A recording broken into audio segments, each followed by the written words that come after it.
Hello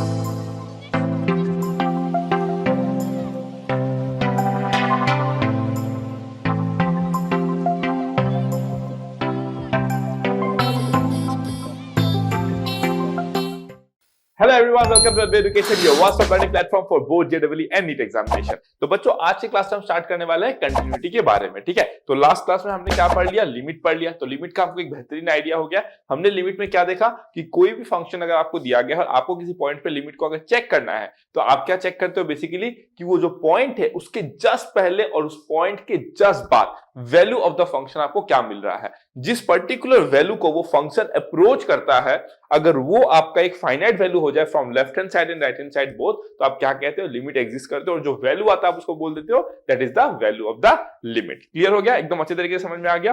तो उसके बाद हमने जब लिमिट का कंसेप्ट देखा तो मैंने आपको बताया कि लिमिट के केस में जब हम लोग लिमिट को स्टडी करते हैं तो जो पॉइंट ऑफ इंटरेस्ट आपका होता है वहां पे एग्जैक्टली क्या हो रहा है, वहां पे आपको इंटरेस्ट नहीं होता है ना, कि वहां पे फंक्शन डिफाइंड है कि नहीं है, उसका जो वैल्यू है एट दैट पॉइंट उसका वैल्यू लिमिट से अलग है कि लिमिट की वैल्यू के बराबर ही है, इससे आपको कोई फर्क ही नहीं पड़ता। मतलब वो जो पॉइंट है उससे आपको इंटरेस्ट है ही नहीं।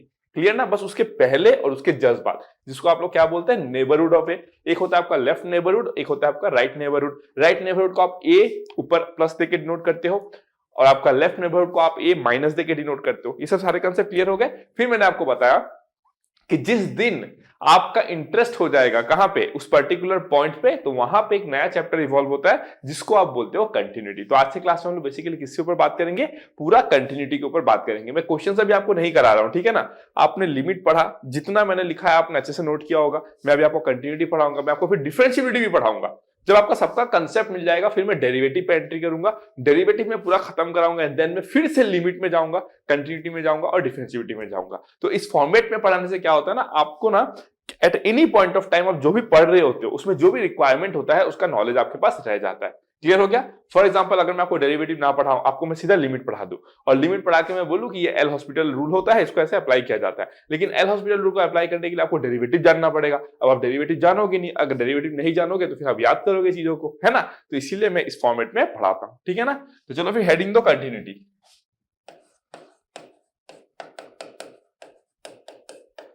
कंटिन्यूटी, ठीक है? तो ये बहुत ही ज्यादा इंपॉर्टेंट चैप्टर होता है, ठीक है? अब फॉर एग्जांपल देखो, मान लो कोई भी एक फंक्शन है हमारे पास, है ना? हमारे पास क्या है? कोई भी एक फंक्शन है। अगर हम इस फंक्शन की बात करें, है ना, तो ये कंटिन्यूअस है कि नहीं। अब जब हम कंटिन्यूअस की बात करते हैं तो यहाँ पे हम किसके बारे में बात करेंगे? क्या हम किसी एक पॉइंट की बात कर रहे हैं या फिर क्या हम किसी इंटरवल की बात कर रहे हैं? इंटरवल क्या होता है? Interval is made up of what? Infinite number of points. अगर कोई भी इंटरवल में बनाता हूं उसका मतलब क्या है? उसमें इनफाइनाइट नंबर ऑफ पॉइंट्स है कि नहीं? तो पहले हम किससे स्टडी करेंगे? कंटिन्यूटी एट अ पॉइंट, है ना? कंटिन्यूटी एट अ पॉइंट, ठीक है? तो हमारा जो कंसेप्ट रहेगा वो भी क्या रहेगा? कंटिन्यूटी एट अ पॉइंट,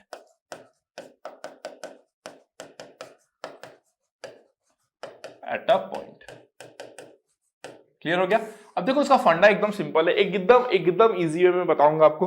अगर मान लो कोई भी ग्राफ है ना, ग्राफिकल पॉइंट ऑफ व्यू से मैं इसलिए बताता हूं क्योंकि वो समझना बहुत आसान होता है। एक बार अगर आप ग्राफिकल पॉइंट ऑफ व्यू से आप समझ लिए, उसके बाद आप कर ले जाओगे, उसके बाद कोई टेंशन ही नहीं रहता है, ठीक है?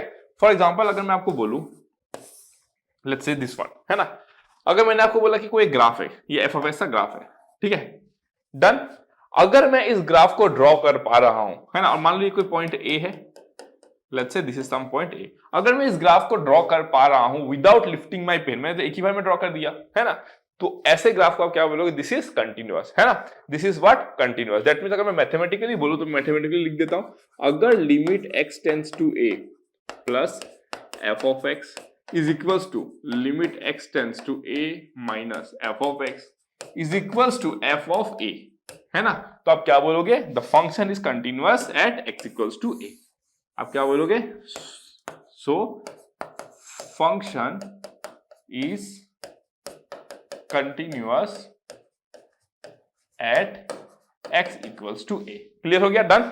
अगर किसी एक पर्टिकुलर पॉइंट पे आपको कंटिन्यूटी चेक करना है तो उस पॉइंट के जस्ट पहले फंक्शन किस वैल्यू को टेंड कर रहा था, उस पॉइंट के जस्ट बाद फंक्शन किस वैल्यू को टेंड कर रहा था, और उस पर्टिकुलर पॉइंट पे जहां पे आप निकाल रहे थे लिमिट, वहां पे जो वैल्यू ऑफ द फंक्शन है अगर वो आ जाता है सेम आपका, तो इन दैट केस आप क्या बोलोगे? कि जो फंक्शन है वो कंटिन्यूअस है at that particular point. Clear हो गया?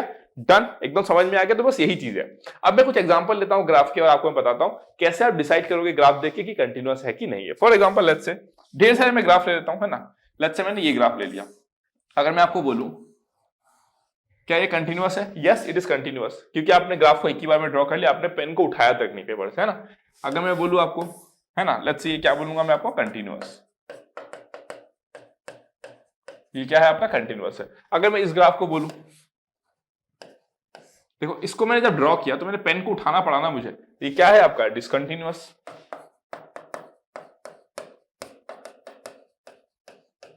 ये क्या है आपका, डिसकंटिन्यूअस, ठीक है। फिर अगर मैं आपको ऐसा ड्रॉ कर दूं तो लेट्स से इस तरीके से अगर मैं ड्रॉ कर दूं तो, है ना, देखो इस ग्राफ को ड्रॉ करने के लिए मुझे क्या करना पड़ा, पेन को उठाना पड़ा, ये भी क्या हो जाएगा आपका, डिसकंटिन्यूअस, ठीक है। अगर मैं ये ड्रॉ करूं तो लेट्स से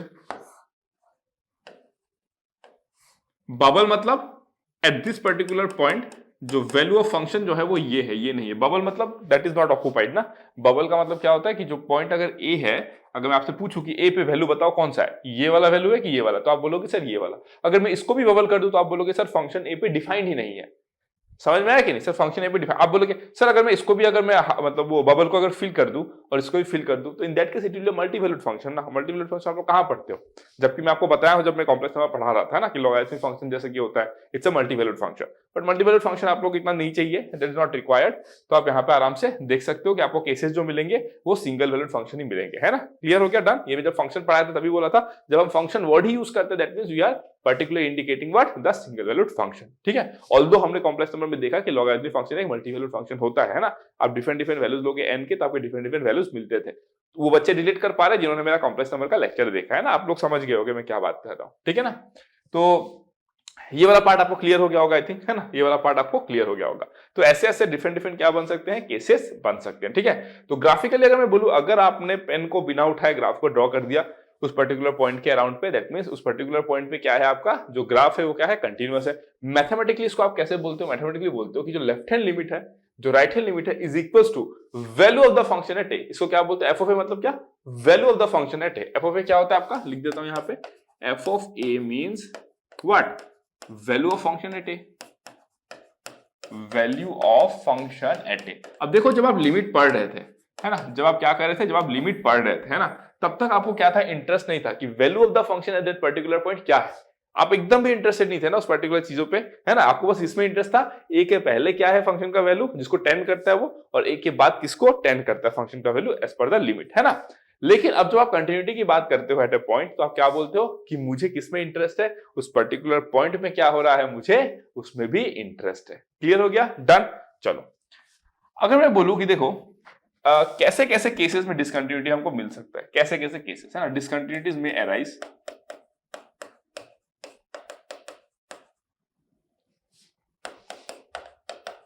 डिसकंटिन्यूटीज में अराइज इफ, है ना, क्या क्या ऐसे पॉसिबिलिटीज है जहां पे डिसकंटिन्यूटीज अराइज हो सकता है, ठीक है ना।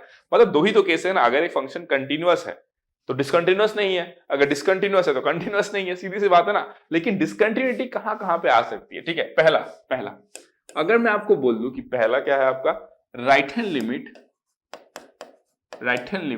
And left hand limit exist, ठीक है। क्या होता है आपका जो राइट हैंड लिमिट है और जो लेफ्ट हैंड लिमिट है वो क्या होता है, दोनों ही एग्जिस्ट करते हैं। एग्जिस्ट करने का मतलब क्या, फाइनाइटली एग्जिस्ट करते हैं। अगर लिमिट का वैल्यू अनडिफाइंड हो जाता है, मान लो right hand limit left hand limit दोनों ही क्या हो गया, अनडिफाइंड हो गया, है ना। फॉर एग्जांपल 1/mod x का केस देख लो आप, है ना, या फिर 1/x² का केस देख लो आप। तो इन दैट केस आप क्या बोलते हो, जो लिमिट है वो क्या करता है, it will diverge to undefined value. मतलब आपको ये आइडिया लग गया कि जैसे ही जैसे, फॉर एग्जांपल मैं एग्जांपल ले लेता हूं, ठीक है, ध्यान से समझते रहना इस बात को। अगर मैं ऐसा कोई ग्राफ बनाता हूं लेट्स से, ठीक है, तो आप देख सकते हो यहां पे जैसे ही मैं जीरो माइनस की बात करूंगा, फंक्शन जो है वो हाई वैल्यू ले रहा है, जीरो प्लस से फंक्शन बहुत हाई वैल्यू ले रहा है। तो left hand limit right hand limit किसके बराबर हो गया, एक अनडिफाइंड वेरी हाई वैल्यू के बराबर हो गया ना। दिस इंफिनिटी इज अनडिफाइंड ना, मतलब उसको आप कैसे डिफाइन करोगे।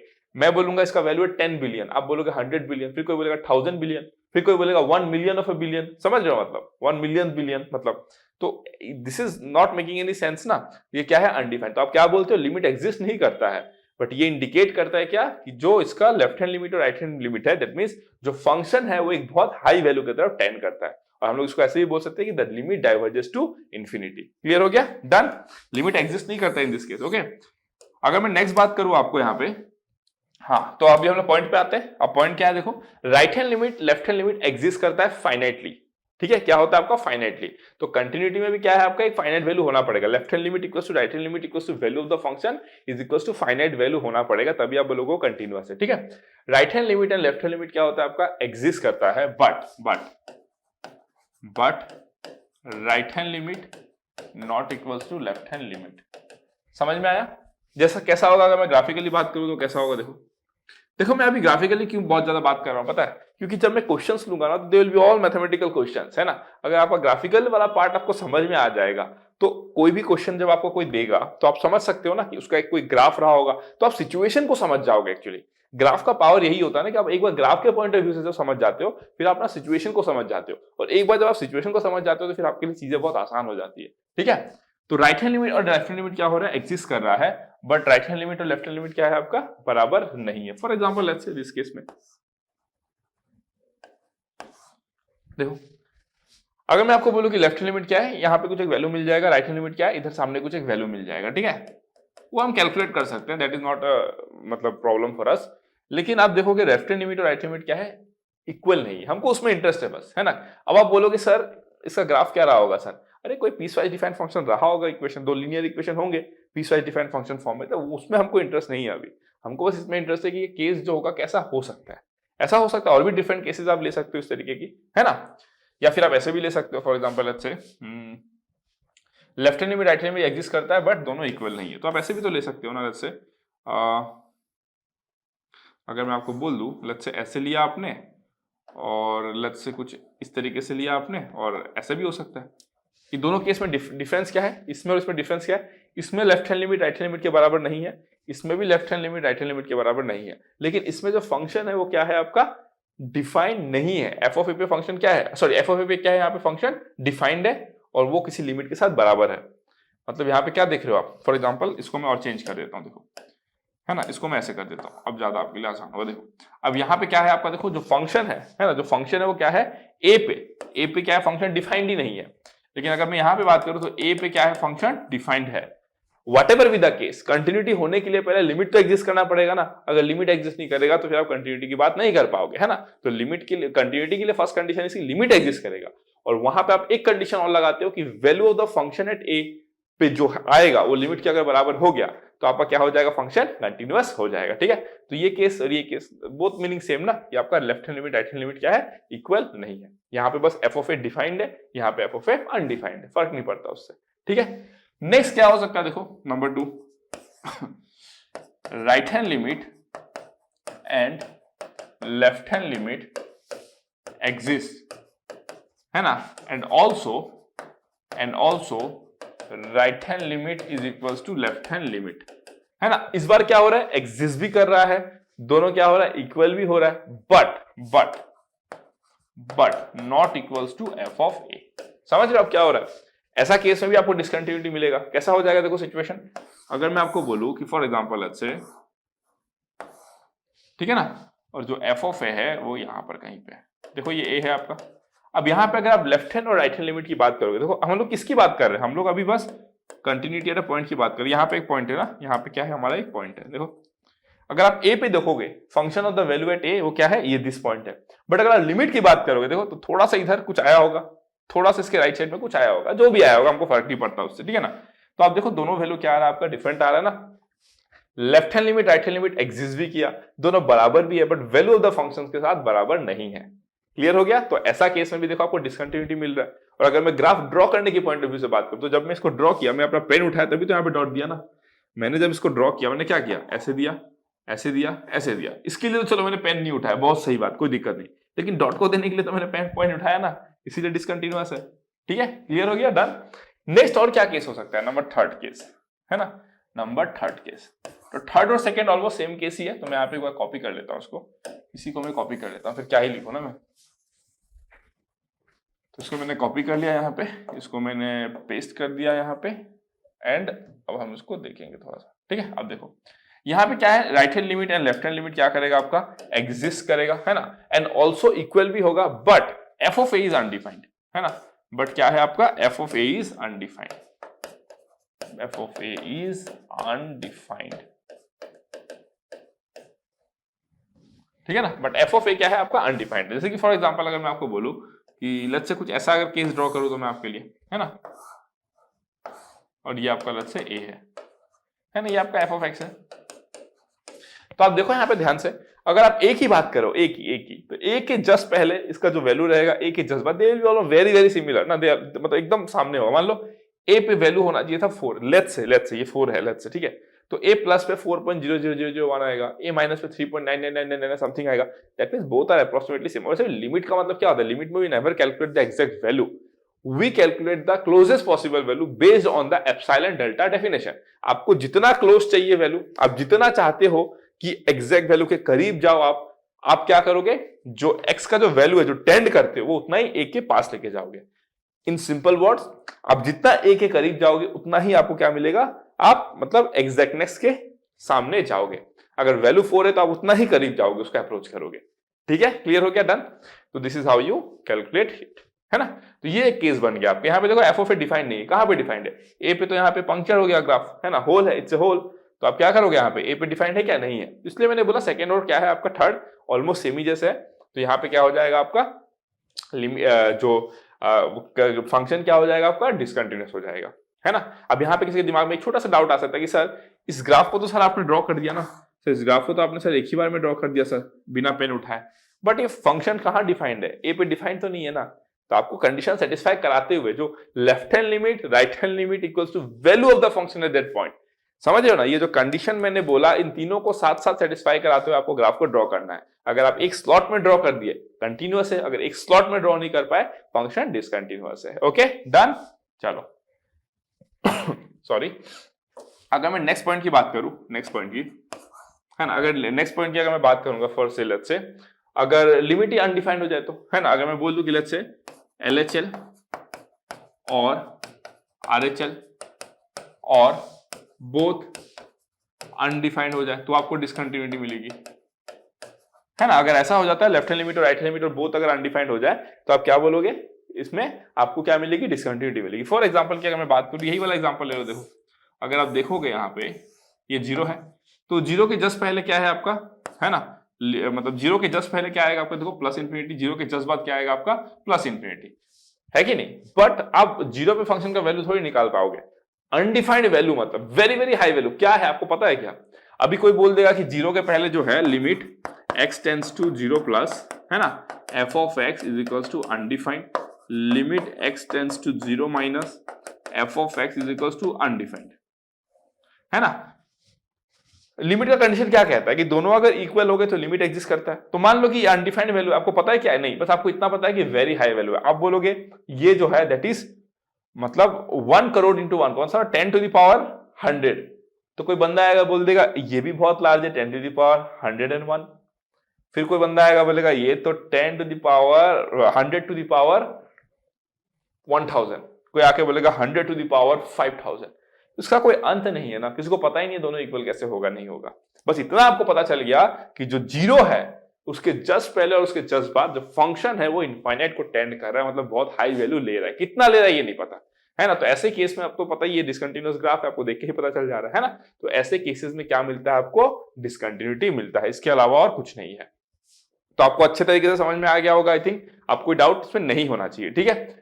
अब हमने किसके बारे में बात किया, अभी तक जो हमने बात किया, हमने बेसिकली बात किसके बारे में किया कि continuity at a point. At a point का कंडीशन क्या है, left hand limit right hand limit और value of the function at that point that has to be same and finite value. Clear हो गया, कंटिन्यूटी एकदम clear. अब फिर मैंने आपको नेक्स्ट बताया कि अब हम किसके बात करेंगे, इंटरवल पे बात करेंगे। तो जो इंटरवल होता है वो क्या होता है, basically it's a set of infinite number of points, है कि नहीं, ऑन द नंबर लाइन, है ना। अगर मैं 1 से 2 एक इंटरवल आपको दूं तो 1 से 2 के बीच में कितने नंबर है, तो आप बोलोगे sir infinite number of numbers है ना, 1 से 2 के बीच में। तो हम लोग इंटरवल में कंटिन्यूटी को कैसे चेक करते हैं, ठीक है। For example continuity in interval,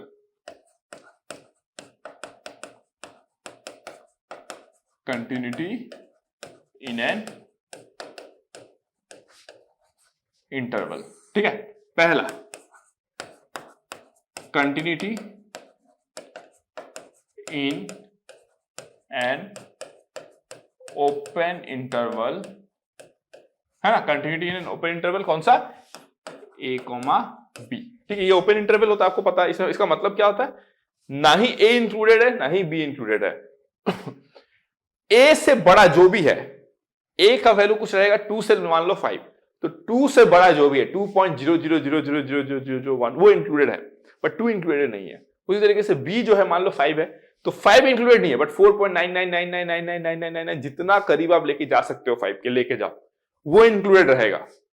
कितना करीब जा सकते हो सर, उसका कोई अंत नहीं है। आप जितना करीब जाओगे, ट्रस्ट मी, मैं उससे भी करीब जा सकता हूं।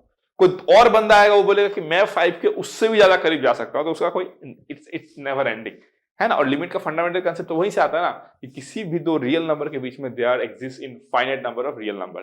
तो कोई बंदा अगर यहाँ पे 4.99995 लेता है और बोलता है कि 4.99995 जो है वो 5 से बहुत करीब है, तो 4.99995 और 5 के बीच में भी इनफाइनाइट नंबर्स है, तो वो it's a never ending journey, समझ रहे हो ना। तो हम लोग कैसे इंटरवल में चेक करेंगे इसमें, ठीक है। हम लोग क्या कहते हैं, अभी इसे मैं लिखाऊंगा नहीं, क्योंकि आप IIT JEE के बच्चे हो, स्मार्ट बच्चे हो, तो मैं बस डिक्टेट कर रहा हूं, आपको समझना रहेगा, ठीक है ना। इसे मैं लिखाऊंगा नहीं, मुझे ना मैथ्स लिखाना बहुत बोरिंग लगता है, ट्रस्ट में। मतलब मैथ्स लिखाना मींस वेरी बोरिंग लगता है, फिर भी मैं वो पॉइंट्स लिखा देता हूं जो आपके रिवीजन की काम आएगी, जो मुझे लगता है कि आप भूल जाओगे, अगर आपके कॉपी में नहीं हुआ वो आप तो भूल जाओगे, तो वही सब चीजें मैं लिखाता हूं। जो चीज मुझे लगता है कि कोई भी एक नॉर्मल बच्चा एक बार देख लेगा और या सुन लेगा तो उसको ऐसे ही याद रहेगा वो सब चीज, है ना। जो मुझे लगता है कि ABCD जैसा आसान है, वो मैं बस डिक्टेट कर देता हूं, ठीक है ना। तो कंटिन्यूटी इन ओपन इंटरवल क्या होता है, कि जब भी आपको एक ओपन इंटरवल में कंटिन्यूटी चेक करना पड़ा, तो हम लोग कब बोलेंगे, it will be continuous when the function is continuous at all the points in the interval, है ना। हम लोग क्या बोलेंगे यहाँ पे कंटिन्यूटी ओपन इंटरवल में, द फंक्शन, लिखाई दे रहा हूं चलो, the function will be continuous, will be continuous in a, b, ठीक है ना, if it is continuous, है ना, if it is continuous at all points in a, b। इसका मतलब क्या हुआ, जब भी आपको कंटिन्यूटी चेक करना है A से B एक ओपन इंटरवल के बीच में, तो आप कब बोलोगे कि फंक्शन जो है वो अब मान लो A से B के बीच में कोई एक पॉइंट C है, अगर मैं आपको बोल दूं कि बेटा आप C में कंटिन्यूटी कैसे चेक करोगे, तो आप क्या करोगे, लेफ्ट हैंड लिमिट निकालोगे C पे, राइट हैंड लिमिट निकालोगे C पे, value of the function C पे निकालोगे, तीनों सेम आ गए, फाइनाइट आ गए, तो आप बोल दोगे सर फंक्शन जो है वो फिक्स पॉइंट जो C है उसमें क्या है सर, कंटिन्यूअस है ना।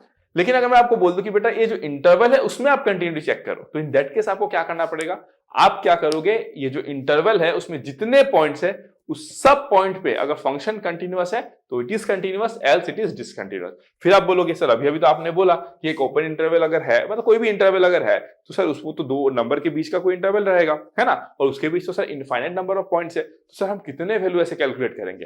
तो ये एकदम ही एक सिली क्वेश्चन होगा, आपको पूरा इंटरवल में चेक नहीं करना होता है। जब आपको क्वेश्चन आता है ना, तो इस इंटरवल के बीच में there are some suspicious points, है ना, जो क्रिटिकल पॉइंट्स होता है जिसको हम लोग सस्पिशियस पॉइंट बोलते हैं, जहां पे हमको लगता है कि कुछ घोटाला हुआ है, समझ रहे हो ना। जो हम लोग ब्रेक पॉइंट देखते हैं ना, ग्राफ जो ड्रॉ करते हैं ब्रेक पॉइंट देखते हो, तो वो कुछ ऐसे पॉइंट्स होते हैं जो आपको फंक्शन जब दिया रहेगा ना, वो मैं बताऊंगा आप कैसे पता करोगे, नहीं पता करोगे, क्या क्या सिचुएशन होती है, मैं सब बताऊंगा।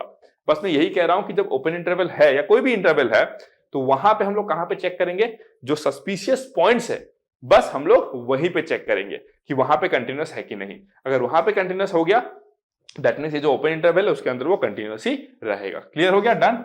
Next continuity in close interval, ठीक है। नेक्स्ट जो है हमारा continuity in close interval.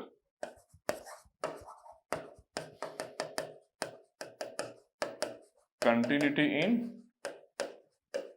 Close interval, ठीक है, A, B। अब देखो, जब हम लोग क्लोज इंटरवल की बात करते हैं तो क्या होना पड़ेगा, है ना, यहां पे हम लोग लिखेंगे द फंक्शन, समझना इस बात को, इंपॉर्टेंट है, ठीक है, द फंक्शन विल बी, अब आपको ना ये समझ में आ जाएगा, जो मैंने बोला ना सस्पिशियस पॉइंट का कंसेप्ट, अभी समझ में आ जाएगा। देखो, the function will be continuous in A, B, ठीक है ना, इफ इट इज कंटिन्यूअस, है ना, if it is continuous at all points, at all points in, है ना, a कॉमा b, ठीक है ना, at all points in a comma b and also यहां पे आप क्या बोलोगे, and also limit x tends to a positive, है ना, f of x is equals to f of a and limit x tends to b minus f of x should be equals to f of b। ठीक है ना, समझ में आ गया, clear हो गया, डन। ये आपको समझना रहेगा। जब आप एक ओपन इंटरवल की बात किए तो आप ए और बी में इंटरेस्ट नहीं दिखाए, आपने बोला कि उसके बीच में जितने पॉइंट्स है सब में फंक्शन कंटिन्यूअस हो गया, दैट मींस फंक्शन कंटिन्यूअस है, क्योंकि इंटरवल तो फिक्स पॉइंट से बना होता है, it's a collection of points, interval is a collection of points ना। फिर अगर मैं बात करूं इसमें आपका कि एक क्लोज इंटरवल में क्या होगा, तो क्लोज इंटरवल में क्या होगा, ए और बी, मान लो 2 और 5 है, तो 2 और 5 के बीच जितने पॉइंट्स है, मतलब 2 प्लस से लेके 5 माइनस तक जितने पॉइंट्स है उस सब में फंक्शन को कंटिन्यूअस होना, साथ ही साथ ये जो फंक्शन है वो लेफ्ट हैंड पे क्या है, कंटिन्यूअस होना पड़ेगा और राइट हैंड पे कंटिन्यूअस होना पड़ेगा। क्यों? बिकॉज दिस टाइम जो आपका ए और बी है, इस बात को समझो, दिस टाइम आपका ए और बी जो है वो इंटरवल का पार्ट है। तो ए पे तो आप लेफ्ट हैंड साइड पे बात करोगे नहीं, मान लो ये अगर 2 से 5 है तो क्लोज इंटरवल 2 से 5 मतलब क्या, 2 या तो 2 से ज्यादा, 2 के जो पहले आप बात ही नहीं करोगे, क्यों? क्योंकि वो डोमेन का पार्ट ही नहीं है, तो आप तो डोमेन की बात करोगे ना, डोमेन के बाहर क्या हो रहा है हमको क्या मतलब है उससे, तो डोमेन अगर 2 से 5 है तो आप 2 प्लस और 2 पे वैल्यू सेम होना पड़ेगा, 5 माइनस और 5 पे वैल्यू सेम होना पड़ेगा, लेकिन आप 2 माइनस या 5 प्लस पे कैलकुलेट नहीं करोगे, समझ रहे हो ना, आप a माइनस और b प्लस पे कैलकुलेट नहीं करोगे, because they are outside the domain, they are lying outside the domain. Clear हो गया? तो क्लोज इंटरवल में आपको ये वाला पार्ट बस देखना रहेगा, ठीक है। अब देखो for example check continuity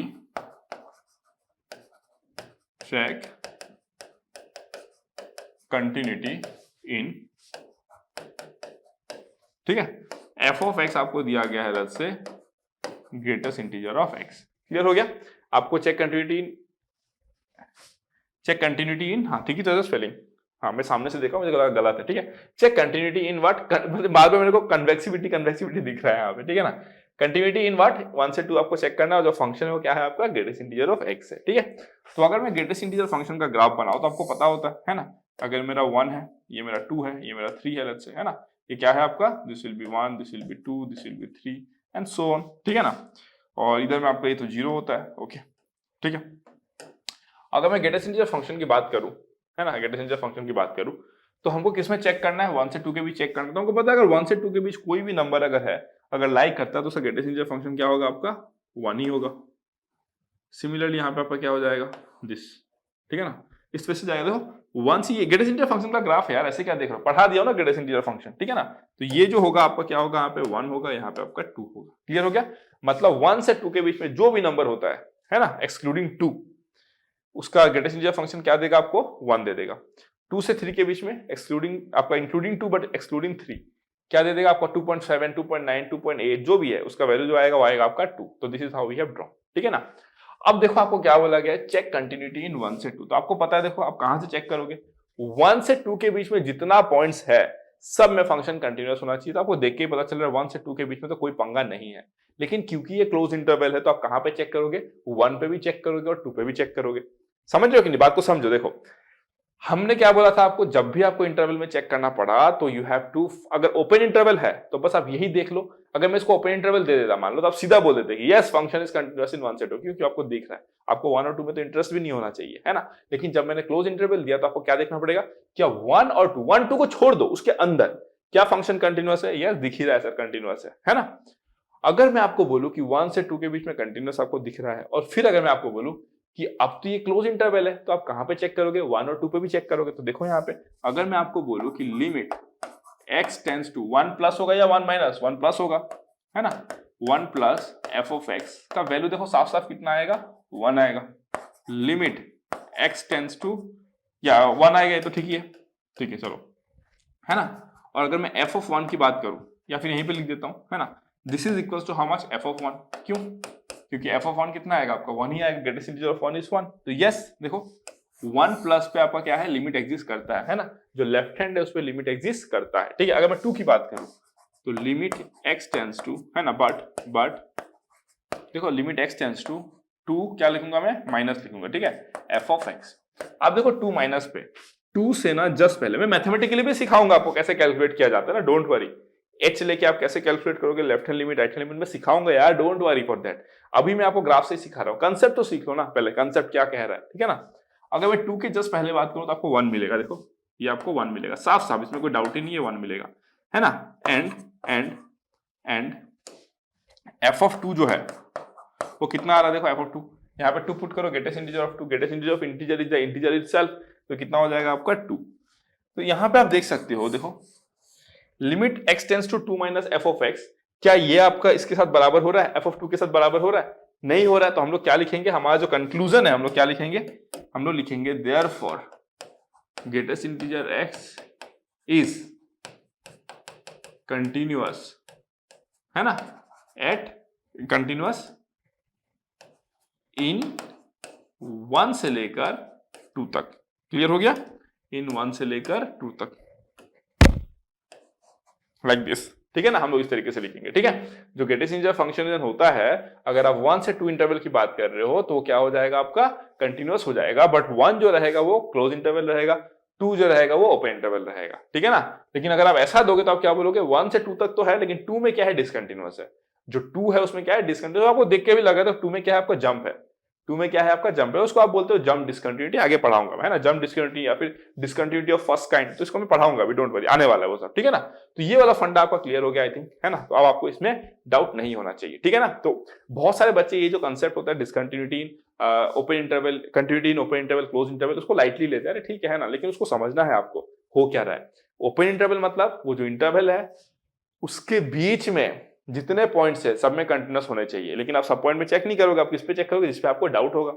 similarly close interval में क्या होगा, जितने पॉइंट्स उसके बीच में है उसमें तो होंगे ही होंगे, साथ ही साथ आप इसमें कैलकुलेट करोगे, जो लेफ्ट हैंड पॉइंट है उसमें आप क्या करोगे, राइट हैंड लिमिट और value of the function at that point, और जो आपका राइट मोस्ट इंटरवल का जो पॉइंट है उसमें आप क्या करोगे, लेफ्ट हैंड लिमिट निकालोगे और value of the function at that point निकालोगे।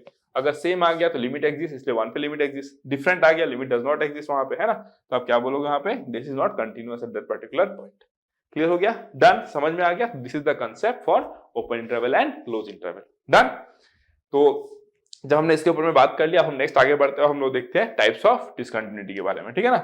टाइप्स ऑफ डिसकंटिन्यूटी लिखते रहो, टाइप्स ऑफ,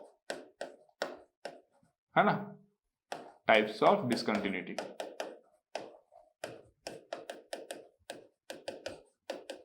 ठीक है, अगर मैं टाइप्स ऑफ डिसकंटिन्यूटी की बात करूं तो पहले मैं एक फ्लो चार्ट बना देता हूं आपके लिए, है ना, डिसकंटिन्यूटी के लिए एक फ्लो चार्ट बना देता हूं, ठीक है। अगर मैं फ्लो चार्ट की बात करूं, देखो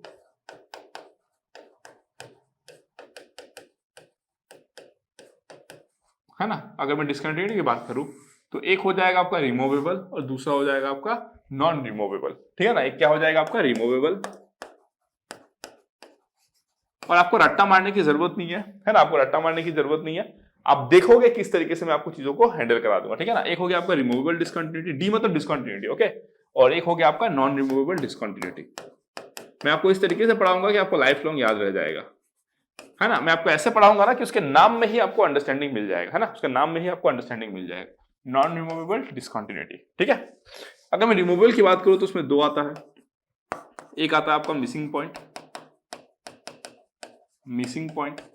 और एक आता है आपका आइसोलेटेड पॉइंट। क्लियर हो गया, एक आता है आपका आइसोलेटेड पॉइंट, डन। अगर मैं नॉन रिमूवेबल की बात करूं तो नॉन रिमूवेबल जो होता है इसमें आपका क्या आता है, देखो पहला जो आएगा that will be finite discontinuity, FINITE ना, फाइनाइट डिसकंटिन्यूटी, ठीक है, फाइनाइट डिसकंटिन्यूटी लिखता हूं, और जंप डिसकंटिन्यूटी। दूसरा जो है that will be infinite discontinuity, तीसरा जो है that will be oscillatory discontinuity,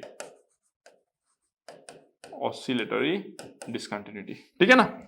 और इसी को आप बोलते हो डिसकंटिन्यूटी ऑफ फर्स्ट काइंड, इसको आप क्या बोल देते हो, डिसकंटिन्यूटी ऑफ फर्स्ट काइंड, इसको आप बोलते हो discontinuity of second kind. Clear हो गया, डन।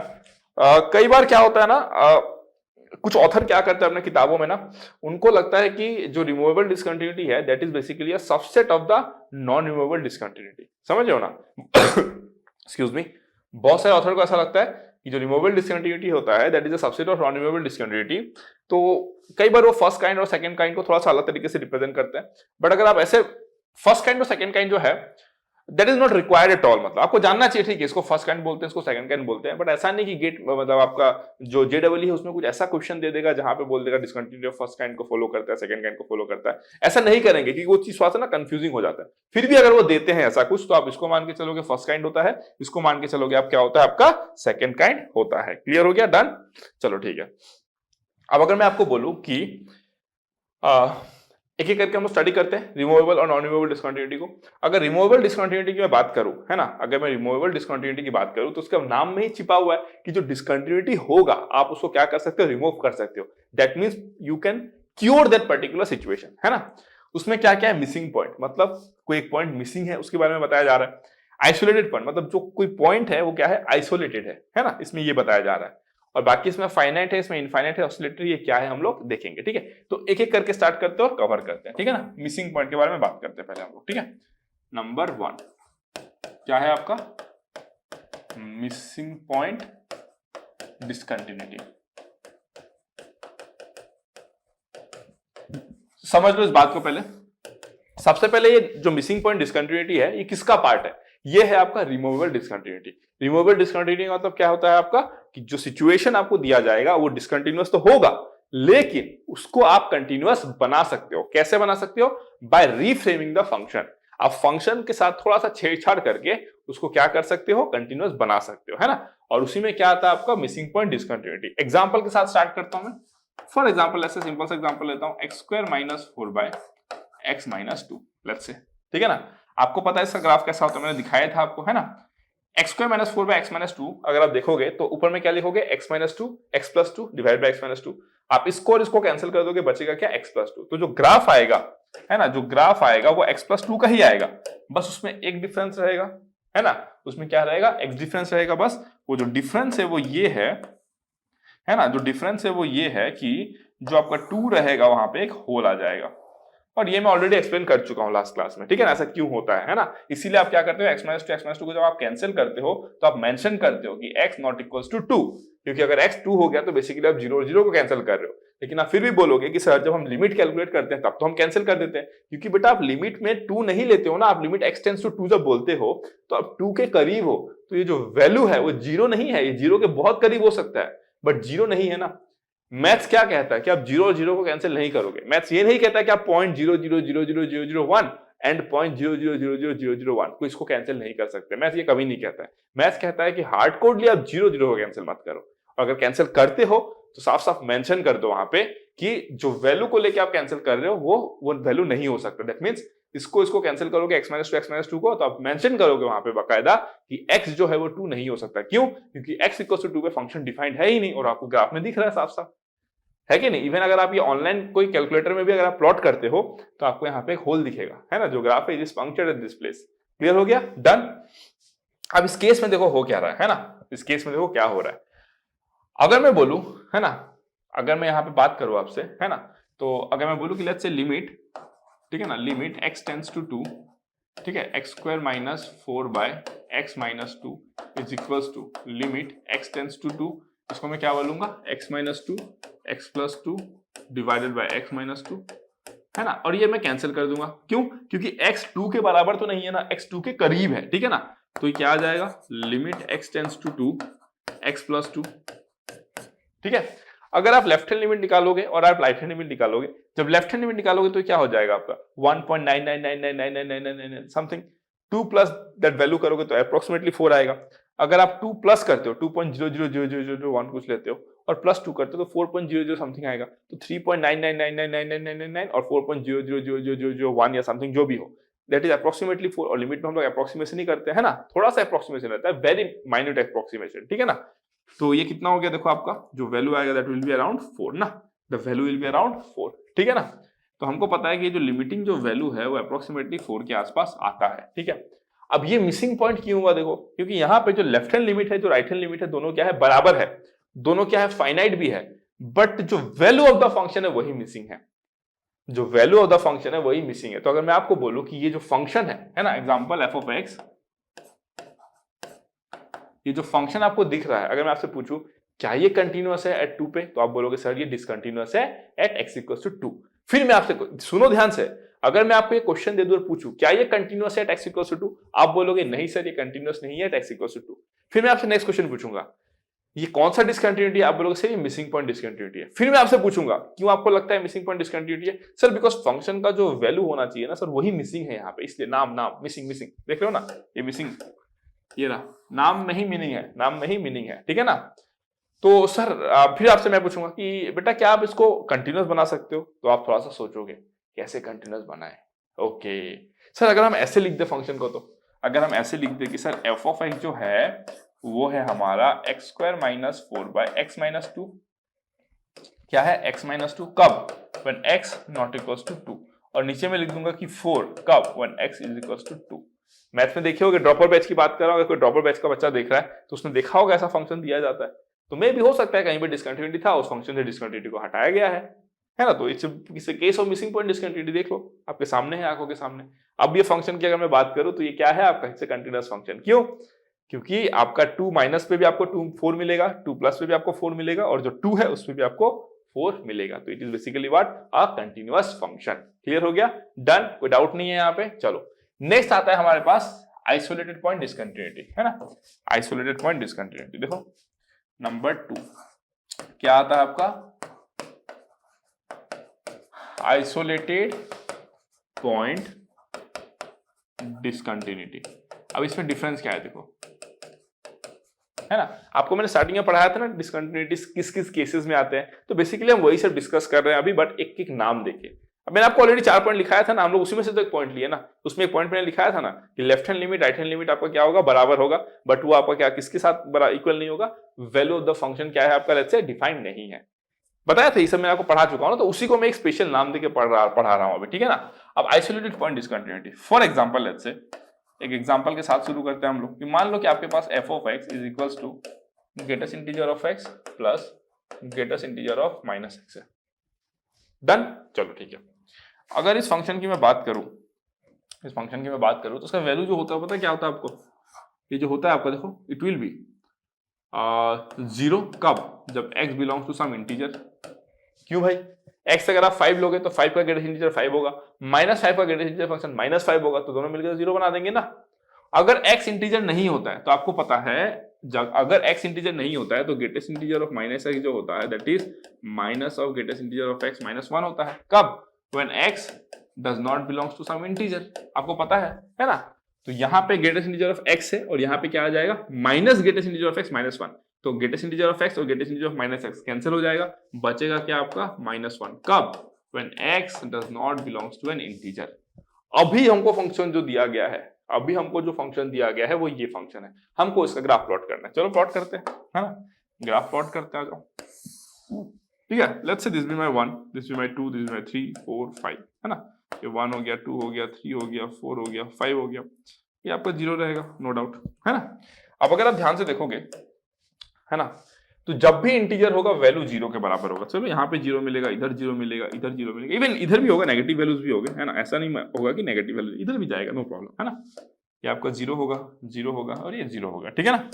और जब भी x इंटीजर नहीं होगा तो वैल्यू कितना होगा, -1 होगा, ठीक है। दैट मीन्स आपका लाइक दिस, है ना, समथिंग लाइक दिस। देखो जब भी आपका इंटीजर नहीं है तो वैल्यू -1 है, और जब भी इंटीजर है तो वहां पे मैंने होल दे दिया और वैल्यू को 2 पे लेकर गया, ठीक है। अब इस केस में क्या हो रहा है, देखो इस केस में जो है आपका लिमिट एग्जिस्ट करता है, यस सर एग्जिस्ट करता है, ठीक है। क्यों, क्योंकि 2 के जो पहले आपका जो वैल्यू है -1, 2 के जो बाद है value that is also -1, limit तो एग्जिस्ट करता है ना, किसी भी इंटीजर पॉइंट पे लिमिट एग्जिस्ट करता है, और किसी भी नॉन इंटीजर पॉइंट पे तो ऑफ कोर्स एग्जिस्ट करता है ना। लेकिन क्या ये फंक्शन कंटिन्यूअस है 2 पे, तो नहीं है, क्यों, देखो ना फंक्शन में ब्रेक है ना, फंक्शन में ब्रेक है, 1 2 जितने इंटीजर पॉइंट्स है सब में क्या है आपका फंक्शन में ब्रेक है। तो अगर आप चाहो तो डिसकंटिन्यूअस फंक्शन है, साफ साफ देख के पता चलता है डिसकंटिन्यूअस फंक्शन है, लेकिन मैं ऐसा क्या करूं ताकि मैं इसको कंटिन्यूअस बना दूं, मैं इसको क्या करूं ताकि मैं कंटिन्यूअस बना दूं, तो मैं कैसे बनाऊंगा, देखो f of x is equals to, क्या बोलूंगा मैं, greatest integer of x plus greatest integer of minus x, कब, when x does not belong to some integer. Clear हो गया, और यहां पे मैं क्या लिखूंगा, -1 when x belongs to an integer, ठीक है ना। अब ये जो फंक्शन आएगा पता है उसमें क्या होगा, ये जो आइसोलेटेड पॉइंट्स है, देखो ये दीज आर आइसोलेटेड पॉइंट्स ना। क्यों इसको बोला गया आइसोलेटेड पॉइंट्स? बाकी के सारे पॉइंट साथ में दिख रहे हैं ना आपको, बाकी के सारे पॉइंट साथ में दिख रहे हैं, बट ये बेचारे आइसोलेटेड चले गए। कहां पे? जो value of the function that particular point जहां पे आपको डिफाइन करना था, है ना। तो इसीलिए आप इसको क्या बोलते हो? आइसोलेटेड पॉइंट डिसकंटिन्यूटी बोलते हो। और आप यहाँ पे देख सकते हो कि फंक्शन को इस वे में डिफाइन करके आप इसको कंटिन्यूअस बना सकते हो। क्लियर हो गया? तो ये आपका था क्या? Isolated point discontinuity. तो ये दोनों जो आते हैं किसके कैटेगरी में आते हैं? रिमूवेबल डिसकंटिन्यूटी में। क्यों? क्योंकि ये डिसकंटिन्यूटी को आपने खुद देखा कि हम रिमूव कर सकते हैं। तो आई होप सो कि मैंने ये कंसेप्ट को आपको ऐसे बताया कि आपको लाइफ लॉन्ग ये याद रह जाएगा। रिमूवेबल डिसकंटिन्यूटी, डिसकंटिन्यूटी हम रिमूव कर सकते हैं। उसमें दो ही केस बनेगा, या तो फंक्शन जो है वो डिफाइंड उस पर्टिकुलर पॉइंट पे, या तो फंक्शन जो है उस पर्टिकुलर पॉइंट पे डिफाइन नहीं है, अकॉर्डिंगली उसको नाम मिला मिसिंग पॉइंट और आइसोलेटेड पॉइंट। क्लियर हो गया? Done, great. आगे बढ़ सकते हैं अब हम लोग। अब जो हम नेक्स्ट बात करने जाने वाले हैं that is basically what your finite discontinuity, है ना। किसके बारे में बात करेंगे हम लोग? Finite discontinuity. फाइनाइट डिसकंटिन्यूटी, ठीक है, क्लियर हो गया। अब यहां पे क्या होता है देखो, मान लो आपका जो LHL है इक्वल्स टू L1 आया, और जो RHL है वो क्या आ गया आपका? L2 आ गया, ठीक है। And L1 not equals to L2। Clear हो गया? फाइनाइट डिसकंटिन्यूटी नाम में लिखा गया, finite discontinuity, that means L1 जो है वो फाइनाइट है, L2 जो है क्या है आपका? कोई फाइनाइट वैल्यू है। L1 L2 they are what? Finite values, ठीक है ना। और L1 और L2 जो है वो क्या है आपका? दैट इज नॉट इक्वल, है ना। अगर लिमिट इक्वल नहीं होता है तो भाई डिसकंटिन्यूटी तो होगा ही, उसको आप कुछ कर ही नहीं सकते। अगर value of the function at that particular point आपको प्रॉब्लम कर रहा है तो आप उसके साथ डील कर सकते हो, उसको आप क्या बना सकते हो? रिमूवेबल डिसकंटिन्यूटी का केस बना सकते हो और उसको रिपेयर कर सकते हो।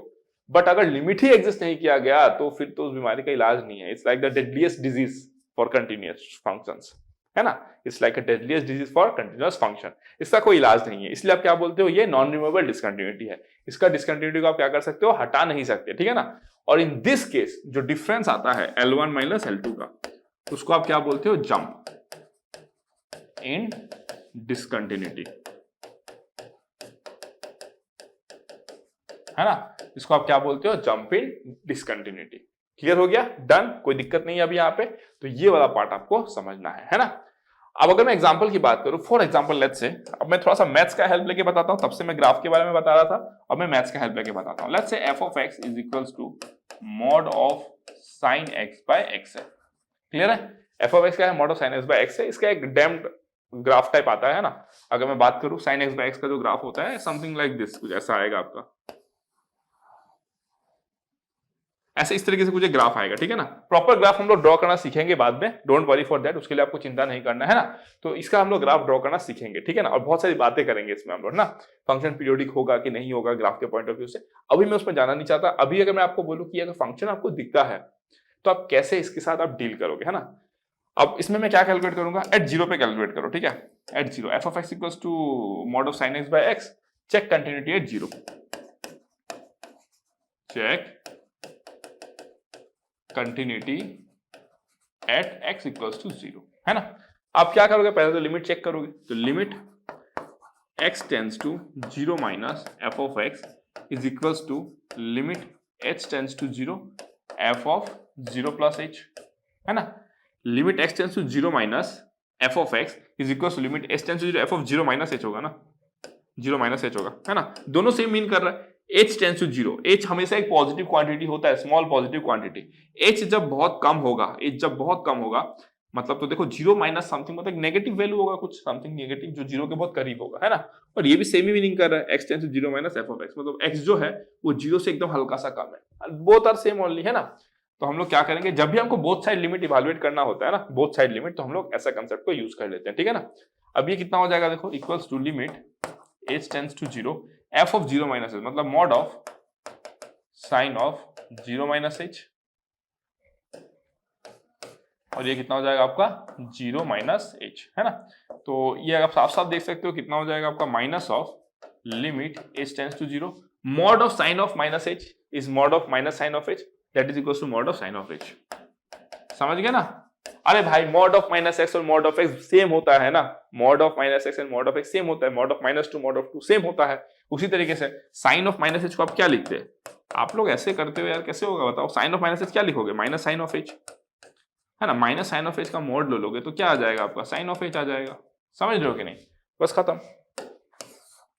मतलब ऐसे मत लिख देना, गलत हो जाएगा ना, sine of minus H mod of minus sine H नहीं होता है। मैं बताया कि अगर आप ऐसे लेते हो, है ना, मॉड ऑफ अगर आप साइन एच लेते हो, mod of minus sine h, तो वो हो जाएगा आपका mod of sine h which is equals to sine of h. क्यों, एच तो एक स्मॉल पॉजिटिव क्वांटिटी है, अगर एच एक स्मॉल पॉजिटिव क्वांटिटी है तो साइन ऑफ एच क्या हो जाएगा आपका, पॉजिटिव हो जाएगा, है ना। जीरो से थोड़ा सा ज्यादा है ना, एज क्या है, जीरो के एकदम करीब है, first quadrant, let's say first quadrant, है ना। रेडियन में बात कर रहे हैं हम लोग, तो मान लो कि एज जो है वो फर्स्ट क्वाड्रेंट है। क्यों, क्योंकि रेडियन और रियल नंबर में सिमिलरिटी आपको पता है, एनालोगस कैसे होता है, वो दोनों पढ़ाया हूं फर्स्ट सेकंड क्लास, याद करो आपका ट्रिग्नोमेट्री में, है ना। तो साइन एच जो होगा आप क्या लिखोगे, साइन एच के बराबर लिखोगे, ठीक है ना। तो इसको आप क्या लिखोगे, डिवाइडेड बाय एच। इसको आप नेक्स्ट क्या लिख सकते हो, इसको आप लिख सकते हो that is equals to minus limit H tends to 0 sine h by H that is equals to minus 1। क्यों, अब देखो ध्यान से, limit H tends to 0, sign of 0 is 0, H is 0 0, तो ये क्या फॉर्म में आ गया, 0/0। इसको सॉल्व करने के लिए हम लोग एल हॉस्पिटल रूल को यूज कर सकते हैं, बट वो किस में आएगा, लिमिट में आएगा। आप बोलोगे सर आपने तो लिमिट पढ़ाया नहीं, यस पढ़ाऊंगा ना, क्या टेंशन है, लेकिन ये जो कंसेप्ट है ये मैं आपको ट्रिग्नोमेट्री में बताया हूं और उसको प्रूव भी करके दिखाया हूं। सैंडविच प्रिंसिपल जो आप लोग फिर से पढ़ोगे, किसमें, लिमिट में पढ़ोगे। आप एक बार अपना ट्रिग्नोमेट्री का कॉपी चेक करो, अगर पान वाले को नहीं दिए हो तो एक बार कॉपी उठा के देखो, उसमें मैंने आपको बताया था ये, है ना। ये ऑलरेडी मैं आपको डिराइव कर चुका हूं कि साइन एच बाय एच जो होता है वो आपका कैसे 1 इसका वैल्यू होता है, स्क्विज प्ले थ्योरम, जो हम लोग आपका फिर से लिमिट में देखने वाले हैं, ठीक है ना। तो इसका वैल्यू होता है आपका -1, ठीक है ना। This is standard function, actually standard function है, स्टैंडर्ड रूल को फॉलो करता है, ठीक है। इसको मैं हटा देता हूं।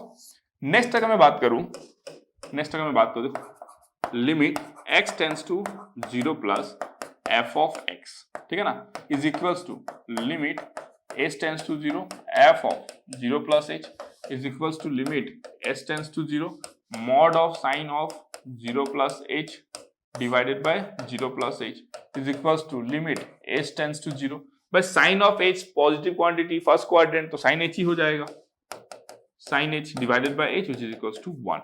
देख रहे हो, तो जो लेफ्ट हैंड लिमिट आया मेरा, लेफ्ट हैंड लिमिट जो आया वो कितना आया, -1, जो राइट हैंड लिमिट आया वो कितना आया आपका 1। जंप कितना हो जाएगा, jump is equals to -1 that is equals to mod of -2 या फिर 2 बोल दो सीधा, है ना। 1 -1 भी कर सकते हो, जैसे भी करो। आपका जो जंप आया वो कितना आया आपका, 2 आया। क्लियर हुआ। तो इसका ये जो केस है वो किसका बनता है आपका, ये जो केस है that is basically the case of finite discontinuity, जिसको आप क्या बोलते हो, जंप डिसकंटिन्यूटी, जिसको आप और क्या नाम देते हो, डिसकंटिन्यूटी ऑफ फर्स्ट काइंड। वहां पे क्या होगा आपका, लेफ्ट हैंड लिमिट एग्जिस्ट करेगा एक फाइनाइट वैल्यू के साथ, राइट हैंड लिमिट एग्जिस्ट करेगा एक फाइनाइट वैल्यू के साथ में, बट लेफ्ट हैंड लिमिट और राइट हैंड लिमिट जो है आपका वो क्या नहीं होगा, सेम नहीं होगा। क्लियर हो गया, डन, समझ में आ गया। तो ये केसेस आपके देखने को मिल गए किसमें, फाइनाइट डिसकंटिन्यूटी में, ठीक है। नेक्स्ट आता है आपका इनफाइनाइट डिसकंटिन्यूटी, है ना, infinite discontinuity, I think number 4 ये आता है आपका इनफाइनाइट डिसकंटिन्यूटी, इनफाइनाइट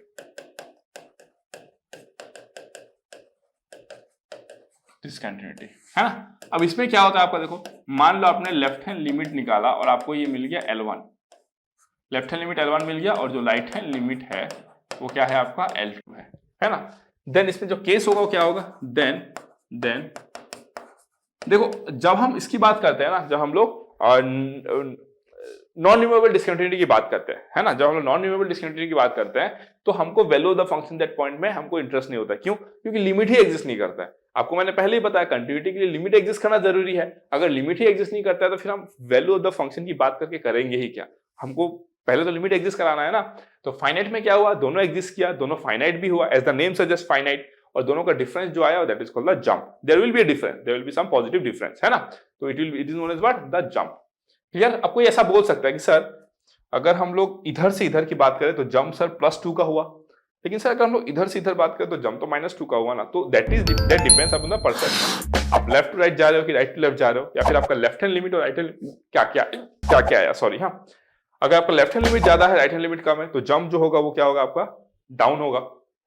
अगर लेफ्ट हैंड लिमिट कम है और राइट हैंड लिमिट ज्यादा है तो जंप जो होगा वो अप होगा। That is merely a perception, है ना, उस सिचुएशन पे डिपेंड करके। लेकिन हमको most of the time interest होता है कि जंप कितना आया, इसलिए मैंने क्या किया, मॉड लगा दिया। मॉड लगाने के साथ साथ हमारा काम खत्म हो गया। अब आपका भी आंसर सेम आएगा, मेरा भी आंसर सेम आएगा। अगर मैं मॉड नहीं लगाता तो हो सकता है कि आपका 2 आता, मेरा -2 आता, या आपका -2 मेरा 2 आता। मैंने मॉड लगा दिया भाई उसमें, ठीक है, क्लियर। तो इसमें क्या होगा, आपका लेफ्ट हैंड लिमिट L1 है, राइट हैंड लिमिट L2 है, देन ईदर क्या होगा, L1 जो है वो आपका क्या हो जाएगा, इज अनडिफाइंड, है ना, और L2 इज अनडिफाइंड, और बोथ आर अनडिफाइंड। क्लियर हो गया। तो ऐसे केसेस में आप लोग क्या बोलेंगे, आपका ये जो केस बनेगा वो किसका बनेगा, इनफाइनाइट डिस्कंटिन्यूटी। एग्जांपल ले लेते हैं। फॉर एग्जांपल लेट्स से, अगर मैं एक एग्जांपल ले लूं यहाँ पे, तो ये ग्राफ जो है आपका किसका है, 1/mod x का। 1/x² का भी ग्राफ सेम ही होता है, वो बस यहाँ पे इंटरसेक्ट करके निकल जाएगा यहाँ पे ना। 1/x² जो होता है वो और फास्ट कन्वर्ज करेगा ना आपका। तो 1/x² का ग्राफ और 1/mod x का देखने में ऐसा ही होता है, but there is a difference, वो ऐसे करके थोड़ा सा कट करके निकल जाता है, ठीक है। वो ग्राफ पढ़ाऊंगा तो आपको बताऊंगा, ठीक है ना। तो इन दिस केस अगर मैं बात करूं, है ना, लेट्स से f(x) जो है मेरा क्या है, f(x) जो है मेरा वो क्या है, 1/mod x ही ले लो चलो, है ना, या फिर 1/x² ले लो, कुछ भी ले लो यार, कोई फर्क नहीं पड़ता, है ना। 1/x² लो या 1/mod x लो, थोड़ा सा ग्राफ में हल्का सा डिफरेंस आएगा, आप ऐसे लेके चल सकते हो, ठीक है ना। f(x) अगर मैं 1/x² ग्राफ लेता हूं, ठीक है, तो आप साफ साफ देख सकते हो, अगर मैं बोलूं कि limit x tends to 0 minus is equals to, sorry, f(x) is equals to undefined, limit x tends to 0 plus f(x) is equals to undefined, है कि नहीं। तो यहाँ पे क्या हो रहा है, देखो जो L1 L2 है, left hand limit right hand limit जो है वो क्या हो रहा है, अनडिफाइंड वैल्यूज हो रहा है। तो ऐसे केसेस में this is representing what, a discontinuity. तो इसको आप क्या बोल दोगे, इनफाइनाइट डिसकंटिन्यूटी, है ना। इसको क्या बोल दोगे आप, इनफाइनाइट डिसकंटिन्यूटी। अगर मैं एक दूसरा एग्जांपल लूं, let's say f(x) is equals to x by let's say 1 minus x, ठीक है। अगर आप इसका ग्राफ ड्रॉ करोगे ना, अगर आप इसका ग्राफ ड्रॉ करोगे तो आपको लगभग जो ग्राफ मिलेगा that will be something like this. आप बोलोगे सर आपने कैसे ड्रॉ किया सर, तो वो आपको थोड़ा सा पेशेंस रखना पड़ेगा। जब तक मैं आपको ग्राफ नहीं पढ़ाता हूं तब तक तो पॉसिबल नहीं रहेगा, है ना। तो this will be 1, this will be -1, तो जो ग्राफ होगा समथिंग लाइक दिस, कुछ ऐसा बनेगा। x by 1 minus x है ना, तो 0 पे कितना हो जाएगा, 0 हो जाएगा 0 पे, ओके, 0 पे 0 है, ठीक है, कोई दिक्कत नहीं। और अगर मैं बोलूँ आपको कि अगर 1 दोगे तो प्लस इन्फिनिटी की तरफ मूव करेगा, और अगर आप माइनस इन्फिनिटी की तरफ जाओगे, है ना, तो वो -1 की तरफ मूव करेगा, ओके। दैट मीन्स इस तरीके से समथिंग कुछ ग्राफ होगा, है ना, इस तरीके से कुछ ग्राफ होगा, लेट्स से, ठीक है ना। तो अगर मैं बात करूं इसमें, अगर मैं बात करूं, ये जो है आपका देखो लिमिट x टेंड्स टू, ये आपका this is 1, okay, this is 1, ये जो है आपका this point is 1 and this point is -1, ठीक है ना। तो अगर मैं बात करूं यहाँ पे limit x tends to 1 minus f(x), तो वैल्यू कितना आ, देखो 1 के जस्ट पहले plus infinity, limit x tends to 1 plus f(x) is equal to कितना हो रहा है, देखो -minus infinity in this case also, है ना। तो आप यहाँ पे चेंज कर सकते हो डेफिनेशन, देन इधर L1 इज अनडिफाइंड और L2 इज अनडिफाइंड और बोथ अनडिफाइंड। अनडिफाइंड मतलब क्या, प्लस इन्फिनिटी माइनस इन्फिनिटी कुछ भी हो सकता है ना, because you don't know what the value is over there, है ना। प्लस इन्फिनिटी में भी आपको पता नहीं, माइनस इन्फिनिटी में आपको पता नहीं कि क्या होता है वहां पे, ठीक है ना। तो ये वाला पार्ट आई थिंक आपको क्लियर हो गया होगा, ठीक है। तो ये प्लस इन्फिनिटी या minus infinity, of course this is known as what, the infinite discontinuity. तो फाइनाइट में क्या होगा, left hand limit right hand limit क्या होंगे आपके, एक फाइनाइट वैल्यूज आएंगे, क्या आएंगे आपके, फाइनाइट वैल्यूज आएंगे जो कि डिफरेंट होंगे, और उसी को आप जंप बोल देते हो, इसलिए आप बोलते हो फाइनाइट डिसकंटिन्यूटी। और इनफाइनाइट डिसकंटिन्यूटी में क्या हो जाएगा, आपके अनडिफाइंड हो जाएंगे। अनडिफाइंड मतलब दोनों प्लस इन्फिनिटी होंगे, in that case also it is infinite discontinuity. और अगर दोनों एक प्लस इन्फिनिटी माइनस इन्फिनिटी हो गया तो अभी आप क्या बोलोगे, this is known as what, a infinite discontinuity. तो ग्राफ देख के पता चल रहा है, देखो ना, ये भी डिसकंटिन्यूअस ग्राफ है और ये भी डिसकंटिन्यूअस ग्राफ है। इसका सिचुएशन क्या है, इसका सिचुएशन क्या है, आपको साफ साफ दिख रहा है। इसमें दोनों अनडिफाइंड वैल्यूज मिल गए एक पर्टिकुलर पॉइंट के नेबरहुड पे, इसमें क्या मिल गए, दोनों ही ऑपोजिट मिल गए, अनडिफाइंड ही है बट विद ऑपोजिट साइन, है ना। एक बहुत ज्यादा है, एक बहुत कम है, 1 के नेबरहुड में। क्लियर हो गया। तो ये किसका कंसेप्ट था, आपका इनफाइनाइट डिसकंटिन्यूटी का। नेक्स्ट आगे बढ़ लेते हैं, last that is the oscillatory discontinuity, है ना। ऑसिलेटरी डिसकंटिन्यूटी को कैसे डील करोगे, आई थिंक इट्स नंबर 5 ना, ऑसिलेटरी डिसकंटिन्यूटी। अब देखो ऑसिलेटरी डिसकंटिन्यूटी का मात्रा क्या है ना। ऑसिलेटरी फॉर एग्जांपल, एग्जांपल के साथ समझते हैं, काफी आसान हो जाएगा हमारे लिए, है ना। एग्जांपल की बात करते हैं। अगर मैं बोलूं for example f of x is equals to sine 1/x है, ठीक है ना। अगर आप ध्यान से देखो, है ना, तो ये साइन फंक्शन है। एक साइन फंक्शन क्या होता है, आपका पीरियोडिक फंक्शन होता है, और आपको पता है कि ये जो वैल्यू है फॉर एनी रियल नंबर जो साइन थीटा होता है वो -1 से 1 के बीच लाई करता है ना। ये जो ग्राफ है किसका ग्राफ है भाई, ये है आपका साइन एक्स का ग्राफ, है ना। ये है आपका साइन एक्स का ग्राफ, है ना, और ये आपका साइन एक्स हो गया अलग से, ठीक है। आपको समझ में आ रही है ये बात, ये साइन एक्स का ग्राफ है। इसका मैक्सिमम वैल्यू क्या होता है, आप बोलोगे सर ये तो सर 1 होता है, और मिनिमम वैल्यू क्या होता है, तो सर ये जो होता है दैट इज -1 होता है, ठीक है ना। अगर मैं आपको बोलूं कि चलो मैं 0 पे ही कैलकुलेट करता हूं, ठीक है, तो limit x tends to 0 minus f of x, है ना, ठीक है ना।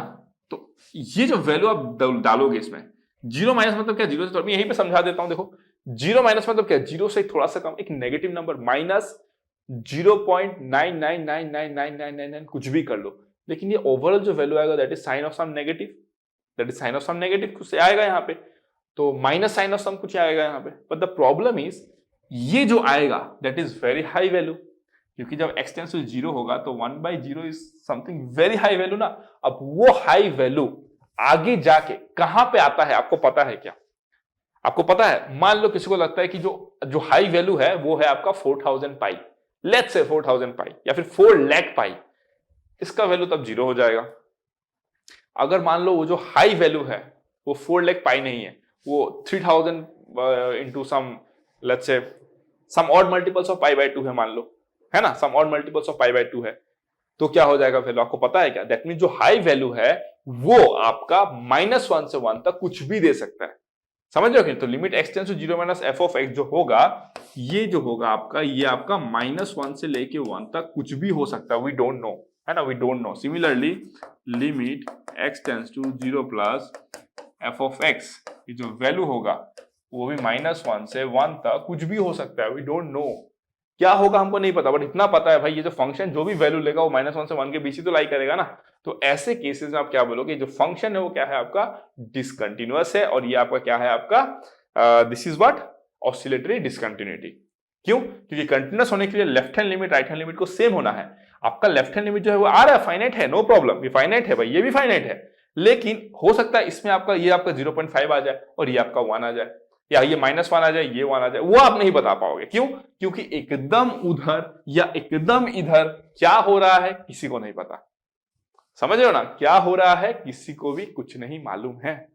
तो इसीलिए इसको आप क्या बोलते हो, ऑसिलेटरी डिसकंटिन्यूटी। क्यों, बिकॉज जो लिमिटिंग वैल्यूज है they are oscillating between two values -1 and 1, है ना। जो लिमिटिंग वैल्यूज है वो ऑसिलेटिंग इन नेचर है, किसी दो वैल्यू के बीच में ऑसिलेट कर रहे हैं, इसीलिए आप इसको क्या बोल देते हो, ऑसिलेटरी डिसकंटिन्यूटी। क्लियर हो गया, समझ में आ गया। तो हमने क्या क्या देख लिया, कंटिन्यूटी देख लिया, डिसकंटिन्यूटी कब कब पॉसिबल है ये देख लिया, ओपन इंटरवल क्लोज इंटरवल का कांसेप्ट देख लिया, फिर हमने डिफरेंट टाइप्स ऑफ डिसकंटिन्यूटी पढ़ लिया, ठीक है। अब जो हमारा नेक्स्ट हेडिंग होने वाला है दैट इज बेसिकली हम किस पे बात करने वाले हैं, कुछ थ्योरम से बात करेंगे बेस्ड ऑन डिसकंटिन्यूटी, ओके। तो हमारा जो फर्स्ट थ्योरम है वो क्या कहता है, देखो जो हमारा फर्स्ट थ्योरम है, ठीक है। पहला थ्योरम ये कहता है कि अभी हमने देखा कंटिन्यूटी के बारे में, तो मान लो कि अगर आपके पास एक से ज्यादा फंक्शन है ना, तो मैं यहां पे लिखूंगा कि सम डिफरेंस, है ना, प्रोडक्ट, सम डिफरेंस प्रोडक्ट या फिर क्वोशंट, है ना, ऑफ टू, क्या बोलूंगा मैं, continuous function is always continuous। क्या बोला मैंने, आपके पास अगर दो फंक्शन है, क्या क्या है वो फंक्शन, एक मान लो आपके पास में है f ऑफ x और एक क्या है आपके पास में g ऑफ x, ठीक है। f ऑफ x क्या है, कंटिन्यूअस है, कहां पे, let's say in the neighbourhood of a, है ना। तो आप क्या बोलोगे, limit x tends to a f of x is equals to f of a, है ना। ये क्या होता है आपका नॉर्मल लिमिट, या फिर इसको बोथ साइडेड लिमिट भी बोलते हो। इसका मतलब क्या कि left hand limit right hand limit क्या एग्जिस्ट करता है, और दोनों के दोनों क्या होता है आपके फाइनाइट वैल्यूज और इक्वल होते हैं, है ना, and that is equals to value of the function that at particular point. तो f of x continuous at a का मतलब ये होता है।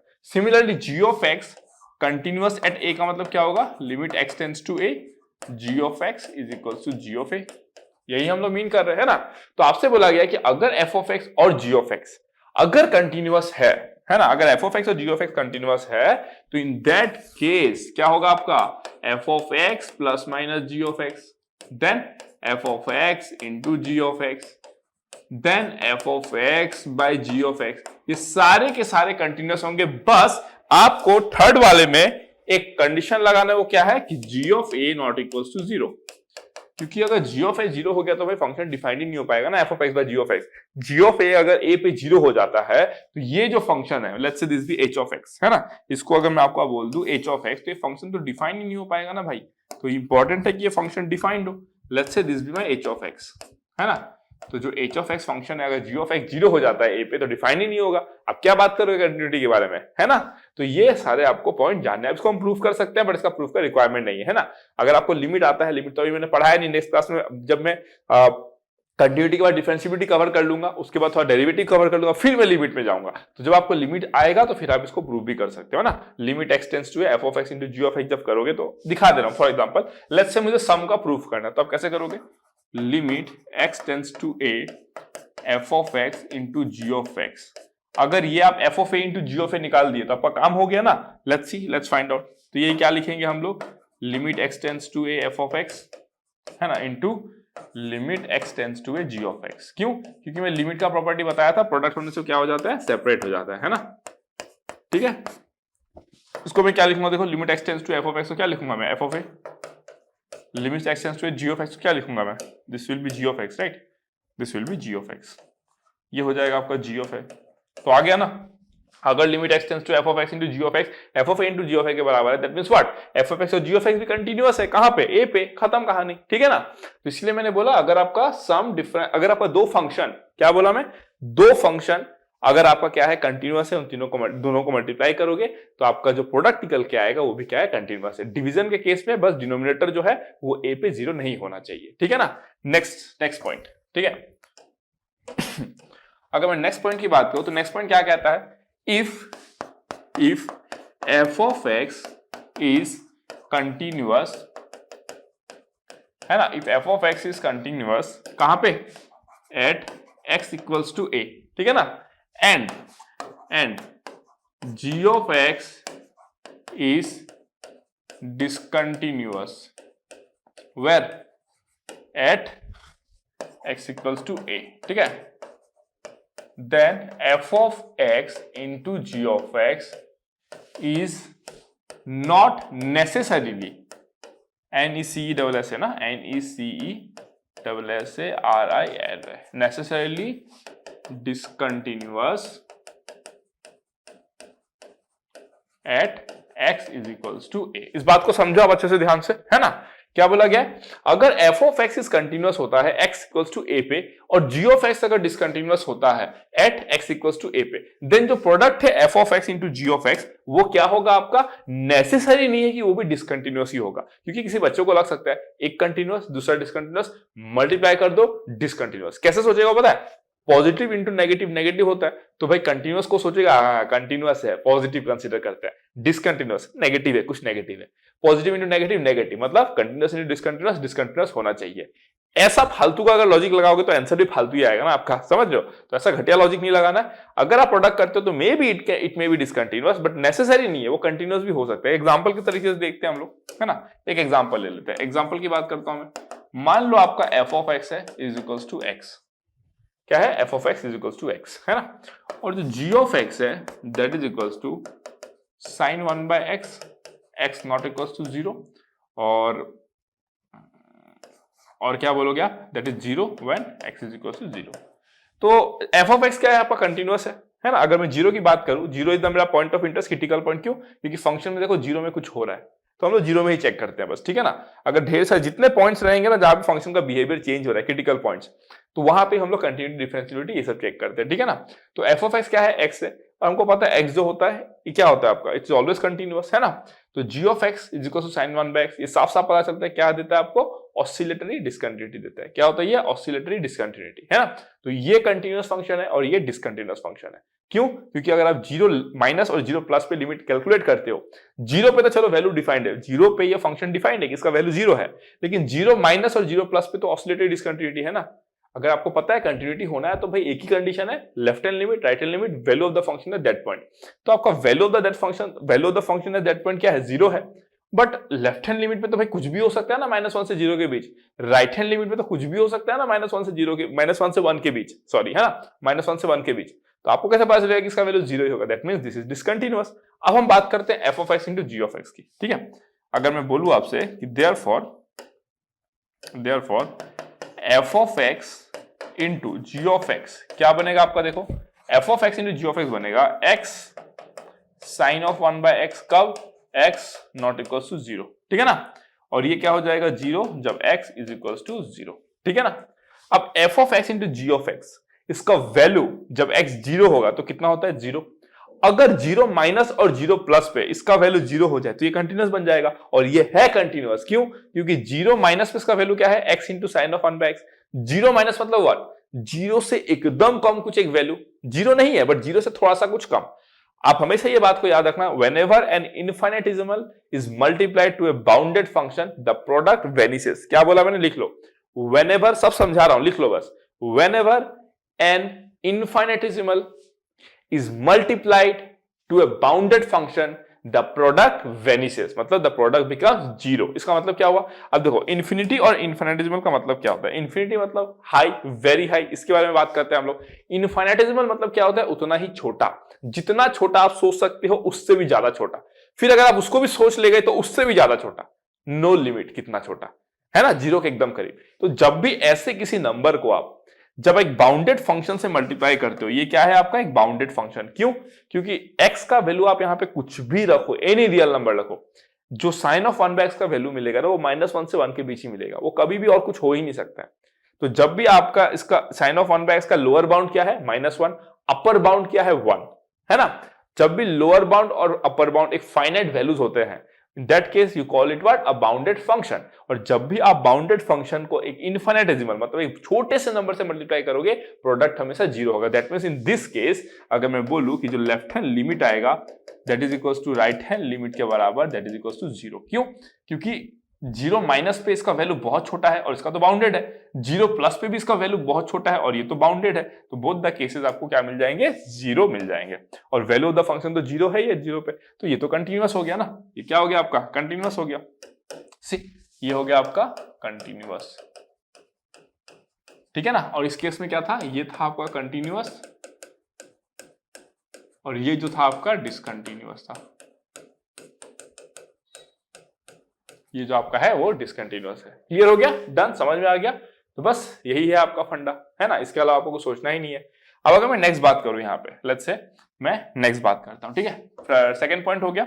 अगर मैं थर्ड पॉइंट की बात करूं, लेट्स से अगर मैं थर्ड पॉइंट की बात करूं, ठीक है, थर्ड पॉइंट में बोलता हूं कि if f of x and g of x are both discontinuous,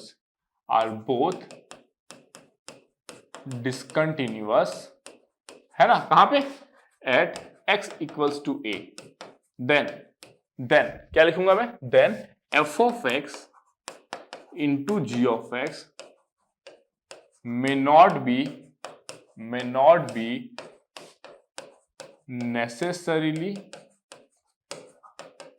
discontinuous, है ना, at x equals to a। Clear हो गया। अब इसको भी समझते हैं हम लोग।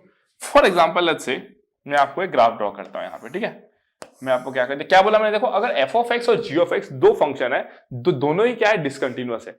एक कंटिन्यूअस दूसरा डिसकंटिन्यूअस, प्रोडक्ट कुछ भी हो सकता है।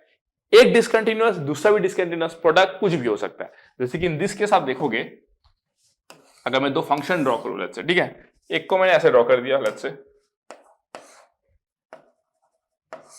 ठीक है, क्लियर हो गया, और दूसरे को ना मैंने ऐसे ड्रॉ कर दिया, ये आपका 1 है, ये -1 है, और यहाँ पे भी आपका 1 है और ये -1 है। ठीक है, अब मैं दोनों को डिफाइन करता हूँ। देखो अगर मैं दोनों को डिफाइन करता हूँ तो कैसे होगा, ये f ऑफ x कैसे डिफाइन करूंगा मैं, इसका वैल्यू क्या है आपका 1 जब x ग्रेटर देन 0 और -1 when x less than equals to 0। ठीक है, अगर मैं g ऑफ x को डिफाइन करूँ तो g ऑफ x को अगर मैं डिफाइन करूँ तो g ऑफ x क्या है, देखो मेरा 1 कब when x less than equals to 0, और ये हो गया आपका -1 कब when x is greater than 0। Clear हो गया, साफ साफ आपको दिख रहा है कि f ऑफ x और g ऑफ x जो दोनों है, दोनों के दोनों क्या है आपके डिसकंटिन्यूअस है। ये भी क्या है आपका डिसकंटिन्यूअस है, और ये भी क्या है आपका डिसकंटिन्यूअस है। पर दिख रहा है ना, साफ साफ ब्रेक है ना इसमें, इतना बड़ा जंप दिख रहा है आपको, जंप कितना है 2 है, तो ये किस में आ जाएगा आपका फाइनाइट डिसकंटिन्यूटी में आ जाएगा, है ना। लेफ्ट हैंड लिमिट एग्जिस्ट करता है, राइट हैंड लिमिट एग्जिस्ट करता है, बट दोनों क्या है इक्वल नहीं है, दोनों में क्या है आपका एक जंप दिख रहा है आपको, है ना। तो this is the case of finite discontinuity which is a non removable discontinuity. तो f ऑफ x और g ऑफ x आप इंडिविजुअल डिसकंटिन्यूटी को नहीं हटा सकते, लेकिन आप क्या कर सकते हो, देखो अगर मैं बोलूं कि f of x into g of x क्या होगा मेरा, तो आप बोलोगे सर इसका जो वैल्यू होगा दैट विल बी व्हाट, इसका जो वैल्यू होगा दैट विल बी -1 कब when x less than equals to 0, है ना, क्योंकि x less than equals to 0 में ये भी -1 है, x less than equals to 0 में ये 1 है, तो 1 इंटू -1 कितना हो जाएगा -1, और अगर मैं x ग्रेटर देन 0 की बात करूं तो ये 1 है, और x ग्रेटर देन 0 में ये -1 है, तो ये भी हो जाएगा -1 जब x लेस देन 0। तो basically f of x into g of x जो है वो बेसिकली आपका क्या बन गया, एक ये आपका ग्रेटर देन 0 होगा ना, वेट इसमें एक पंगा हुआ है आई थिंक। फंक्शन को हमने कैसे डिफाइन किया है, इसमें मैंने 1 लिया है ना, एक बार चेक करो इसको। ठीक है, इसमें मैंने क्या लिया है 1 लिया है, कब, जब आपका x 0 से बड़ा है, ठीक है ना, x 0 से बड़ा, ओके, और -1 लिया जब x 0 या 0 से छोटा है। ठीक है, चलो कोई दिक्कत नहीं है। अगर मैं उसकी बात करूं तो g ऑफ x मैंने क्या लिया 1 जब x less than equal to 0 है, ओके, और यहां पे मैंने ले लिया -1 जब x ग्रेटर देन 0 है ना। तो मैं एक काम करता हूं, यहां पे मैं -1 लेना चाहता हूं जब x greater than equal to 0 हो। ठीक है, x greater than equal to 0 पे -1 लेना चाहता हूं, और इस पे मैं 1 लेना चाहता हूं। ठीक है ना, तो मैं एक बार फंक्शन को बदलता हूं, थोड़ा सा आपको देखना रहेगा ये वाला पार्ट। ठीक है ना, मैं फंक्शन को थोड़ा सा बदलता हूं, देखो क्योंकि मेरे रिक्वायरमेंट को सेटिस्फाई करना पड़ेगा ना। ये क्या है आपका, देखो 1 है कब, जब x लेस देन 0 है, x लेस देन 0 में आपका क्या होना चाहिए 1 होना चाहिए। ओके, ठीक है, x लेस देन 0 पे 1, अच्छा नहीं ये भी हम नहीं दे सकते ना, x लेस देन 0 पे 1 ना, x लेस देन 0 पे 1, हाँ ठीक है ना, कोई दिक्कत नहीं है, देखते रहो, सब कर लेंगे ना। कंसेप्ट क्लियर होना चाहिए, देखो कंसेप्ट एकदम ना क्लियर होना चाहिए। ठीक है, और x greater than equal to 0 पे -1, ग्रेटर देन इक्वल टू 0 पे -1, तो दैट मीन्स ऐसा कुछ हो जाएगा। ठीक है, अब परफेक्ट है।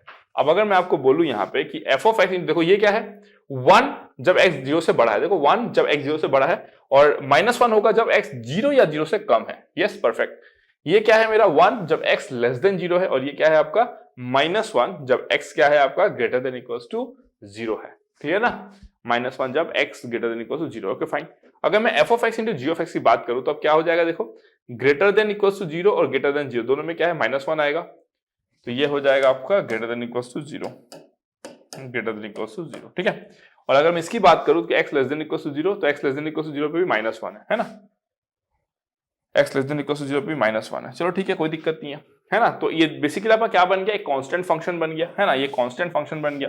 अगर मैं इसकी ग्राफ के बारे में बात करूं, अगर मैं इसकी ग्राफ के बारे में बात करूं, देखो x 0 से बड़ा हो या 0 से छोटा हो, in all the cases you are getting what -1, which is what a constant function. A constant function is always continuous, है ना। एक constant function जो होता है वो हमेशा क्या होता है आपका continuous होता है। क्लियर हो गया, आपको ये भी पता है कि constant function is periodic function without any fundamental period, ये भी आपको पता है अच्छे तरीके से। ठीक है ना, तो आपका g of x जो ये है, ये क्या बन गया आपका कंटिन्यूअस बन गया, ये आपका क्या बन गया कंटिन्यूअस बन गया। और जरूरी नहीं है कि आप यही ग्राफ लो जो मैंने लिया है ना, मैंने बस उसको अरेंज करके ऐसे किया ताकि मैं डिसकंटिन्यूअस इंटू डिसकंटिन्यूअस को कंटिन्यूअस दिखा सकूं, बस मैंने उस हिसाब से एग्जांपल लिया। ठीक है, आप अपने पास से अकॉर्डिंगली एग्जांपल सेट कर सकते हो, नो प्रॉब्लम इन दैट। ठीक है, तो क्लियर हो गया, हमने क्या देखा, अगर कंटिन्यूअस है दो फंक्शन तो सम प्रोडक्ट डिफरेंस ये सब कुछ कंटिन्यूअस होता है। बस क्वेश्चन में आपको ध्यान देना है कि डिनोमिनेटर 0 ना हो। एक कंटिन्यूअस दूसरा discontinuous, product can be anything, एक डिसकंटिन्यूअस दूसरा discontinuous, product can be anything, but अगर दोनों कंटिन्यूअस है तो डेफिनेटली आपको क्या मिलेगा, कंटिन्यूअस मिलेगा। क्लियर हो गया, डन। तो these are some fundamental theorems on what your this continuous and discontinuous function के ऊपर में कुछ फंडामेंटल बेसिक मैंने पॉइंट्स करवा दिया आपको, ठीक है। अब अगर मैं बात करूं, कुछ ये सब याद करने की चीज नहीं है वैसे, फिर मैं बता देता हूं। फॉर एग्जांपल अगर मैं बोलूं कि मेरे पास एक फंक्शन है sin x और cos x, है ना, तो ये जो फंक्शंस होते हैं ये ऑलवेज कंटिन्यूअस है ना, ये माइनस इंफिनिटी से इंफिनिटी तक कंटिन्यूअस होते हैं, है ना। आपको पता है क्यों, sin x और cos x का ग्राफ को याद करो, माइनस इंफिनिटी तक हर जगह कंटिन्यूअस है, ठीक है। अगर मैं बोलूं कि मेरे पास कोई कांस्टेंट फंक्शन है, कांस्टेंट फंक्शन, तो कांस्टेंट फंक्शन भी क्या होता है, हमेशा कंटिन्यूअस होता है, ठीक है। अगर मान लो कि मैं आपको बोल दूं कि मेरे पास log ऑफ x है, तो ये कहां से कहां तक कंटिन्यूअस होगा, 0 से इंफिनिटी तक। Why I am telling you this graphs, because these are some common functions ना। ये क्या होगा आपका, कोई कॉमन फंक्शन से जो आप थ्रू आउट द जर्नी आपको पता ही है।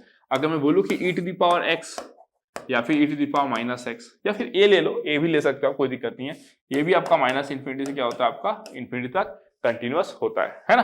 क्लियर हो गया, आपको पता है। फिर अगर मैं बोलूं नंबर 5, और क्या हो सकता है आपका, देखो अगर मैं बोलूं कि p of x by q of x, ठीक है ना, ये भी हमेशा क्या होता है आपका, कंटिन्यूअस होता है, प्रोवाइडेड वो x को हटा दो जहां पे आपका q ऑफ x 0 हो जाए। इसका मतलब क्या है, all real numbers p of x by q of x हमेशा कंटिन्यूअस है, लेकिन उन नंबर्स को हटा दो, दो मतलब वैल्यूज ऑफ x को हटा दो जहां पे q ऑफ x 0 हो जाता है। q ऑफ x अगर 0 हो गया तो भाई ये फंक्शन तो अनडिफाइंड हो गया ना, कंटिन्यूटी के कहां से बात करोगे आप। क्लियर हो गया। तो इस तरीके से आप ढेर सारे फंक्शन लिख सकते हो। देखिए 10x लिख सकते हो, 10x कहां से कहां तक होगा, -π/2 से आपका π/2 तक लिख दो, है कि नहीं, -π/2 से π/2 तक लिख दो, 3π/2 प्लस फिर उसमें पाई ऐड कर दो, वहां तक लिख दो, है ना। तो ग्राफ देख के बस आपको ये सब why, because these are some common function जिसका ग्राफ आपको पता है, तो दैट इज वाई हम लोग इस पे बात करते हैं, ठीक है। अगर मैं बोलूं कि नंबर 6 एक पोलिनोमियल फंक्शन है ना, a0 x to the power n plus a1 x to the power n minus 1 plus dot dot dot dot plus an, ये भी आपको पता है माइनस इन्फिनिटी तक इज ऑलवेज कंटिन्यूअस। एक पोलिनोमियल फंक्शन हमेशा कंटिन्यूअस होता है, उसका ग्राफ जैसा भी बनेगा कंटिन्यूअस ही होगा, क्योंकि आप क्वाड्रेटिक इक्वेशन को ऑलरेडी देख चुके हो, it's like a parabola. Cubic equation का आपको पता है कि लगभग ऐसा कुछ बनता है ना। अगर आप बाई क्वाड्रेटिक की बात करोगे तो ऐसा सॉटूथ टाइप वेवफॉर्म बनेगा, है ना। तो this graphs will be like this, जो आप थ्रू आउट द जर्नी पढ़ते हो, है ना। तो बस ये सब कुछ कॉमन फंक्शन है जो आपको दिमाग में रखना है। क्लियर हो गया, डन। तो इसके अलावा और भी फंक्शन, ऐसा नहीं, तो वैसा मैं अगर लिस्ट लिखाना स्टार्ट करूंगा तो फिर वो लंबा लिस्ट हो जाएगा। मैं ये सब इसलिए, देखो मैं जनरली जब ऑफलाइन में पढ़ाता हूँ मैं ये सब बच्चों को बोलता ही नहीं हूँ, क्यों, क्योंकि थ्रू आउट द जर्नी जो पढ़ाई करते हैं ना, sine X, cos X, constant function, log X, ये सब पढ़ते पढ़ते उनको खुद आइडिया होता है। E to the power X सीधा बना देंगे, ऐसे हो जाएगा, e to the power minus X सीधा बना देंगे, ऐसे हो जाएगा। क्यों, पता है एक्सपोनेंशियली इंक्रीज हो रहा है, एक्सपोनेंशियली डिकेइंग फंक्शन है। आप पढ़ोगे, फिजिक्स में भी पढ़ोगे, जब आप लोग कैपेसिटर का चार्जिंग डिस्चार्जिंग ये सब पढ़ते हो, तो ये सब चीजें नाउ एंड देन आते रहती है आपके पास, है ना। तो ये याद नहीं करना पड़ता है, थ्रू आउट द जर्नी वो आपको ऐसे ही आ जाएगा, ठीक है ना, डन। चलो फिर अगर मैं नेक्स्ट कॉन्सेप्ट की बात करूं,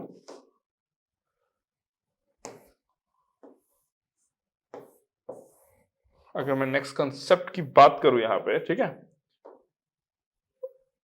दिस इज 8 ना, ओके, ये आपका 8 हो गया। यहां पे मैंने क्या करा है, अच्छा ये पॉइंट्स करा दिए ना, ठीक है। चलो अब एक काम करता हूं मैं, एक कंसेप्ट लेता हूं नया, ठीक है, एक कंसेप्ट लेता हूं, continuity of composite function, continuity of composite functions, ठीक है ना, कंटिन्यूटी ऑफ कंपोजिट फंक्शंस। मान लो आपके पास एक फंक्शन है f of g of x, है ना, f of g of x।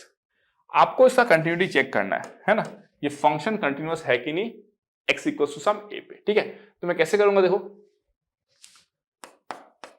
If g of x is continuous, है ना, at x equals to a, ठीक है। मतलब क्या हुआ आपका, that is limit x tends to a g of x is equals to g of a, ये होना पड़ेगा, ठीक है ना।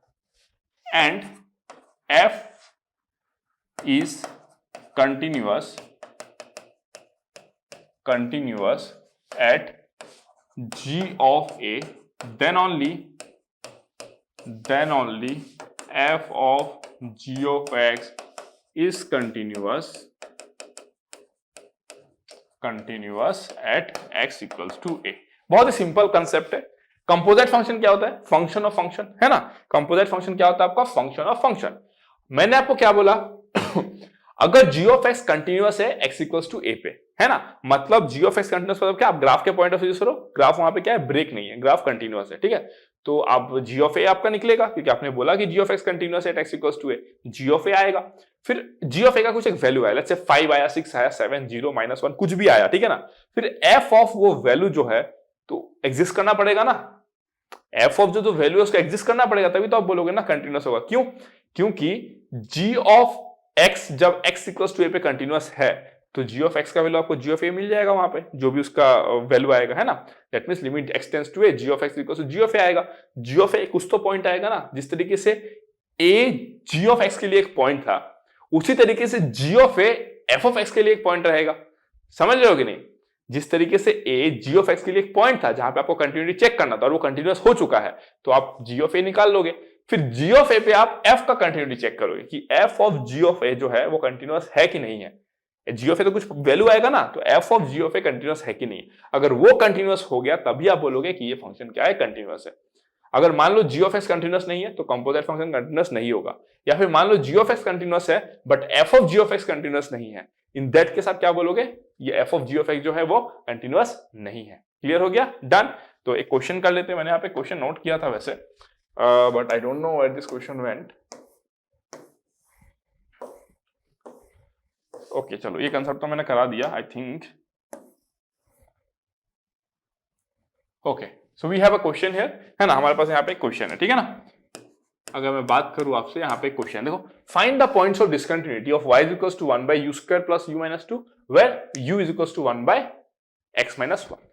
तो y किसका फंक्शन है? u का। u किसका फंक्शन है? x का। तो ये क्या है? कंपोजिट फंक्शन है ना, फंक्शन ऑफ फंक्शन, ठीक है ना। तो आप देखो कि u इज इक्वल्स टू क्या है? 1 बाय x माइनस 1। तो आप क्या चेक किए थे? याद करो, f of g of x में पहले g ऑफ x का कंटिन्यूटी चेक करोगे तो ये साफ साफ आपको देख के पता चल रहा है कि u इज डिसकंटिन्यूअस, है ना, at x is equals to 1। साफ साफ पता चल रहा है आपको। क्यों? क्योंकि ये 1 बाय x माइनस 1 क्या है? एक सम पोलिनोमियल बाय पोलिनोमियल है। 1 इज अ कांस्टेंट फंक्शन ना, तो सम पोलिनोमियल बाय पोलिनोमियल है। अगर आप इस तरीके से बोलते हो तो आपको पता है कि ये फंक्शन हमेशा कंटिन्यूअस होता है एक्सेप्ट फॉर द पॉइंट जहां पे डिनोमिनेटर 0 ना हो जाए। अभी अभी तो लिखा था ना कुछ देर पहले, p of x by q of x। p of x एक कांस्टेंट है, q ऑफ x एक लीनियर फंक्शन है ना। तो इन दिस केस आपका क्या हो जाएगा? जो डिसकंटिन्यूटी का जो पॉइंट है वो क्या है? x इक्वल्स टू 1 है। तो पक्का एक जो पॉइंट है वो तो x इक्वल्स टू 1 होगा। That means x equals to 1 में फंक्शन पक्का गारंटीड है क्या नहीं होगा? आपका कंटिन्यूअस नहीं होगा। मतलब जो फंक्शन बनेगा y is a function of u, u is a function of x, मतलब y ऑफ x की अगर मैं बात करूं तो पक्का वो कंटिन्यूअस नहीं होगा x इक्वल्स टू 1 पे, ठीक है। अगेन क्या है आपका? देखो y is equals to 1 by u square plus u minus 2। इसको आप क्या लिख सकते हो? 1 बाय, ये कितना हो जाएगा देखो, u plus 2 u minus 1, u minus 1 हो जाएगा ना, u square plus u minus 2। हाँ ठीक है। तो आप देख रहे हो साफ साफ यहाँ पे y इज डिसकंटिन्यूअस, है ना, y is discontinuous at u is equals to minus 2 और 1 पे, है ना। तो u जो डिसकंटिन्यूअस है उसका पॉइंट क्या है आपका? x इक्वल्स टू 1 पे। और y कहां पे डिसकंटिन्यूअस है? जहां पे u माइनस 2 हो जाता है और u 1 हो जाता है। लेकिन आपको चेक करना है पॉइंट ऑफ डिसकंटिन्यूटी। अल्टीमेटली सब किस पे डिपेंड कर रहे हैं? x पे डिपेंड कर रहे हैं। तो हम लोग x का वैल्यू निकालेंगे, u का वैल्यू थोड़ी निकालेंगे। तो एक तो x 1 होगा, हमको मिल गया ना, ये आंसर है, नो डाउट ये आंसर है, ठीक है। नेक्स्ट क्या होगा? जब u माइनस 2 होगा तो x का वैल्यू क्या होगा? जब u 1 हो रहा होगा तब x का वैल्यू क्या होगा? तो आप देखो यहाँ पे u जब माइनस 2 होगा ना, u is equals to minus 2 when u is equals to minus 2, तो x क्या हो जाएगा? देखो minus 2 is equals to 1 by x minus 1, तो implies that x minus 1 is equals to minus 1 by 2। तो x का वैल्यू कितना हो जाएगा? 1 minus 1 by 2, that is 1 by 2। तो ये एक वैल्यू हो गया। यहाँ पे f of g of x क्या होगा? आपका डिसकंटिन्यूअस होगा। Next when u is equals to 1, when u is equals to 1, तो क्या लिखोगे आप? 1 is equals to 1 by x minus 1, तो implies that x minus 1 is equals to 1, तो therefore x is equals to 2। That means 3 points है जहां पे आपका फंक्शन जो है वो क्या है? आपका डिसकंटिन्यूअस है। ये जो कंपोजिट फंक्शन जो आपको दिख रहा है वो 3 पॉइंट पे डिसकंटिन्यूअस है, वो कि आपका 1 है, 1 by 2 है और 2 है। अब ये मत लिख देना -2 and 1, ये भी मत लिख देना, है ना, -2, ये गलत हो जाएगा। क्यों? क्योंकि आपको किससे पूछा है? Find the points of discontinuity. तो आपको उस पे इंटरेस्ट होगा जिस पे ओवरऑल फंक्शन डिपेंड कर रहा है। ओवरऑल फंक्शन तो एक्स पे डिपेंड कर रहा है ना, तो पहले आपने यू चेक कर लिया, क्योंकि आपको पता है जो इंटरनल फंक्शन होता है अगर वो डिसकंटिन्यूअस है तो भाई कंपोजिट फंक्शन डिसकंटिन्यूअस हो गई, तो आपने उससे वो निकाल लिया। फिर आपने बाहर का फंक्शन को देखा, भाई वो इस पे डिपेंड कर रहा है, लेकिन आपको पता है अगर ये अनडिफाइंड हो जाता है, मान लो u का वैल्यू आपका -2 या 1 हो जाता है, तो ये क्या हो जाएगा 1 बाय, अगर -2 करोगे तो 1 बाय 0 हो जाएगा, 1 बाय 0 इज अनडिफाइंड। तो भाई आप कैसे निकालोगे ना उसको, एक अनडिफाइंड का वैल्यू। क्लियर ना, डन। क्योंकि अगर ये y इज अनडिफाइंड हो जाता है तो भाई y अनडिफाइंड चलो मान लो आता भी है, तो अनडिफाइंड का वैल्यू क्या है आपको पता है क्या? अनडिफाइंड कुछ भी हो सकता है। मैं बोलूंगा मतलब 10 बिलियन, आप यहाँ पे 10 बिलियन का करस्पॉन्डिंग y का वैल्यू निकालोगे, फिर कोई बोलेगा 10 बिलियन नहीं था, ये तो 100 बिलियन था, उसके करस्पॉन्डिंग y का वैल्यू क्या होगा? तो इसलिए हम नहीं निकाल पाएंगे इन शॉर्ट, है ना, we can not find it out. ठीक है ना, तो this is how you can solve this question. ठीक है, अगर मैं और एक क्वेश्चन ले लेता हूं यहाँ पे, उसमें क्या लिखा गया है देखो, here we are discussing discuss continuity for F of X equals to 1 minus U square by 2 plus U square. ठीक है, जहां पे u क्या है 10x है, तो हमको पता है कंटिन्यूटी के बारे में बात करने के लिए हमको पहले इंटरनल फंक्शन देखना पड़ेगा। हमको पता है कि u is equals to 10x, है ना, is continuous except for x is equals to n pi plus minus pi by 2। ये हम जानते हैं odd multiples of pi by 2 में जो 10 होता है ना, वो क्या होता है आपका कंटिन्यूअस नहीं होता है। क्यों? आप टेंजेंट का ग्राफ को याद करो, आप टेंजेंट का ग्राफ को याद करो। ठीक है, ये मान लो पाई बाय 2 हो गया, ये आपका पाई हो गया, ये आपका 3 पाई बाय 2 हो गया, ये आपका 0 हो गया, है ना, और ये आपका माइनस पाई बाय 2 हो गया, ये आपका माइनस पाई हो गया, ये आपका -3 पाई बाय 2 हो गया। अगर आप इसका ग्राफ को ड्रॉ करोगे, अगर आपको याद हो तो, वरना आपका मेमोरी लेवल तो नेक्स्ट लेवल पे रहता है, आपको पता ही है ना, भयानक सा मेमोरी होता है आपका। ठीक है ना, तो अगर मैं इसको प्लॉट करने की कोशिश करूं यहाँ पे, तो देखो क्या होता है, मैं एक अप्रॉक्स ग्राफ बनाऊंगा, है ना, एकदम एग्जैक्ट फिगर तो नहीं बन पाएगा, थोड़ा बहुत तो गंदगी बचेगा ही, लेकिन देखो आपको पता है कि पाई बाय 2 पे अनडिफाइंड हो जाता है, 0 पे आपका 0 हो जाता है, माइनस पाई बाय 2 पे माइनस अनडिफाइंड हो जाएगा। ठीक है ना, फिर लाइकवाइज दिस, ये किसका ग्राफ होता है आपका 10 का ग्राफ होता है। अब देखो कोई भी odd multiple of pi by 2 पे देख लो, ठीक है, जैसे कि ये पाई बाय 2 पे ही देख लो, यहाँ पे n क्या लिखोगे आप, n बिलोंग्स टू इंटीजर, यहाँ पे आप क्या लिखोगे, n बिलोंग्स टू इंटीजर। चलो मान लो n का वैल्यू 0 ही था, तो प्लस माइनस पाई बाय 2, आप प्लस पाई बाय 2 पे देख लो, है ना, पाई बाय 2 पे देख लो, पाई बाय 2 पे, पाई बाय 2 माइनस पे क्या है plus infinity, pi by 2 plus पे क्या है माइनस इंफिनिटी, लिमिट ही एग्जिस्ट नहीं कर रहा है, कहां से कंटिन्यूअस होगा u, नॉट कंटिन्यूअस। ओके, और अगर u अगर odd multiples of pi by 2 पे x का अगर कंटिन्यूअस नहीं है, तो जाहिर सी बात है भाई f ऑफ x भी नहीं होगा। क्यों? क्योंकि f ऑफ x तो कंपोजिट फंक्शन है ना, f u का फंक्शन है, u x का फंक्शन है, ये भी क्लियर हो जाना चाहिए आपको। ठीक है ना, इसको आप ऐसे भी लिख सकते थे, f of u of x भी लिख सकते थे, नहीं f of u of x नहीं लिख सकते हो ना, कैसे? क्योंकि f of u of x लिखोगे तो दिक्कत हो जाएगा ना, फिर आपको x को u ऑफ x से रिप्लेस करना पड़ेगा। नो नो नो, ठीक है ना, ये क्लियर रहो कि f ऑफ x जो है, ये बेसिकली f ऑफ x लिखना is not a good thing, है ना, इसको देना चाहिए f of u is equal to this, where u is equal to tan inverse x, तो वो ज्यादा सेंस मेक करता है ना, क्योंकि ये जो फंक्शन आपको दिख रहा है तो u के टर्म्स में है ना, तो आप x क्यों लिख रहे हो यहाँ पे, तो f ऑफ u लिखो दिस पर्टिकुलर फंक्शन, जहां पे u is a function of tan x, तो आप ऐसे बोलते हो कि f जो फंक्शन है वो f is a function of something, let's say u, और u is a function of x। Clear हो गया ना, डन। चलो, ये कंपोजिशन ऑफ फंक्शन है f of u is a composition of function, है ना। तो अब अगर मैं नेक्स्ट बात करूं यहाँ पे पाई बाय 2 या माइनस पाई बाय 2, किसी भी ऑड मल्टीपल पे ले लो, 3 पाई बाय 2 पे ले लो, माइनस 3 पाई बाय 2 पे ले लो, है ना, यहाँ पे जो वैल्यू मिलेगा वो लिमिट एग्जिस्ट नहीं करेगा, तो वहां पे आपका क्या हो जाएगा, डिसकंटिन्यूअस हो जाएगा। दैट मीन्स ये जो फंक्शन है वो definitely, this function definitely odd multiples of pi by 2 पे क्या है आपका कंटिन्यूअस नहीं है, ये हमको पता चल गया। ठीक है ना, फिर अगर मैं बोलूं यहाँ पे नेक्स्ट अगर मैं यहाँ पे बोलूं कि f of u is equal to कितना है 1 minus U square by 2 plus U square ना, f of u is equal to कितना है आपका 1 minus U square by 2 plus U square, यही है। अब देखो हमको पता है कि this is continuous for all u, है ना, is continuous for all u belongs to r। क्यों? अब यहाँ पे u का कुछ भी वैल्यू पुट करो, 1 2 3 4 5 6 7 8 9 10 11 12 -10 -5 कुछ भी पुट करो, जब आप पुट करोगे तो आपको ये 0 कभी भी नहीं मिलेगा डिनोमिनेटर। क्यों? क्योंकि ये पॉलिनोमियल फंक्शन है ऑलवेज कंटिन्यूअस, ये एक पॉलिनोमियल फंक्शन है ऑलवेज कंटिन्यूअस, डिनोमिनेटर 0 हो नहीं सकता। आप u का एक रियल वैल्यू पुट करके 0 करके दिखाओ। अब ये मत बोलना कि सर एक काम करें क्या सर, u को ना हम लोग √2i ले लेते हैं, तो सर ये 0 हो जाएगा। अरे मेरे भाई u रियल है ना, u रियल है, कॉम्प्लेक्स नंबर पढ़ा दिया बोल के गर्मी थोड़ी चढ़ जाएगा आपको, है ना। ये क्या है आपका u रियल है, अगर रियल है तो 2 प्लस यू स्क्वायर कभी भी 0 नहीं बनेगा, तो ये हमेशा कंटिन्यूअस है for all u belongs to real. तो देयरफॉर मैं क्या बोलूंगा, देयरफॉर जो फंक्शन आपको दिया गया है f of u is equals to 1 minus u square by 2 plus u square is continuous for all x belongs to r minus n pi plus minus pi by 2। अब समझ में आया, क्योंकि हमको कंटिन्यूटी u के टर्म्स में decide नहीं करना है, हमको कंटिन्यूटी x के टर्म्स में डिसाइड करना है।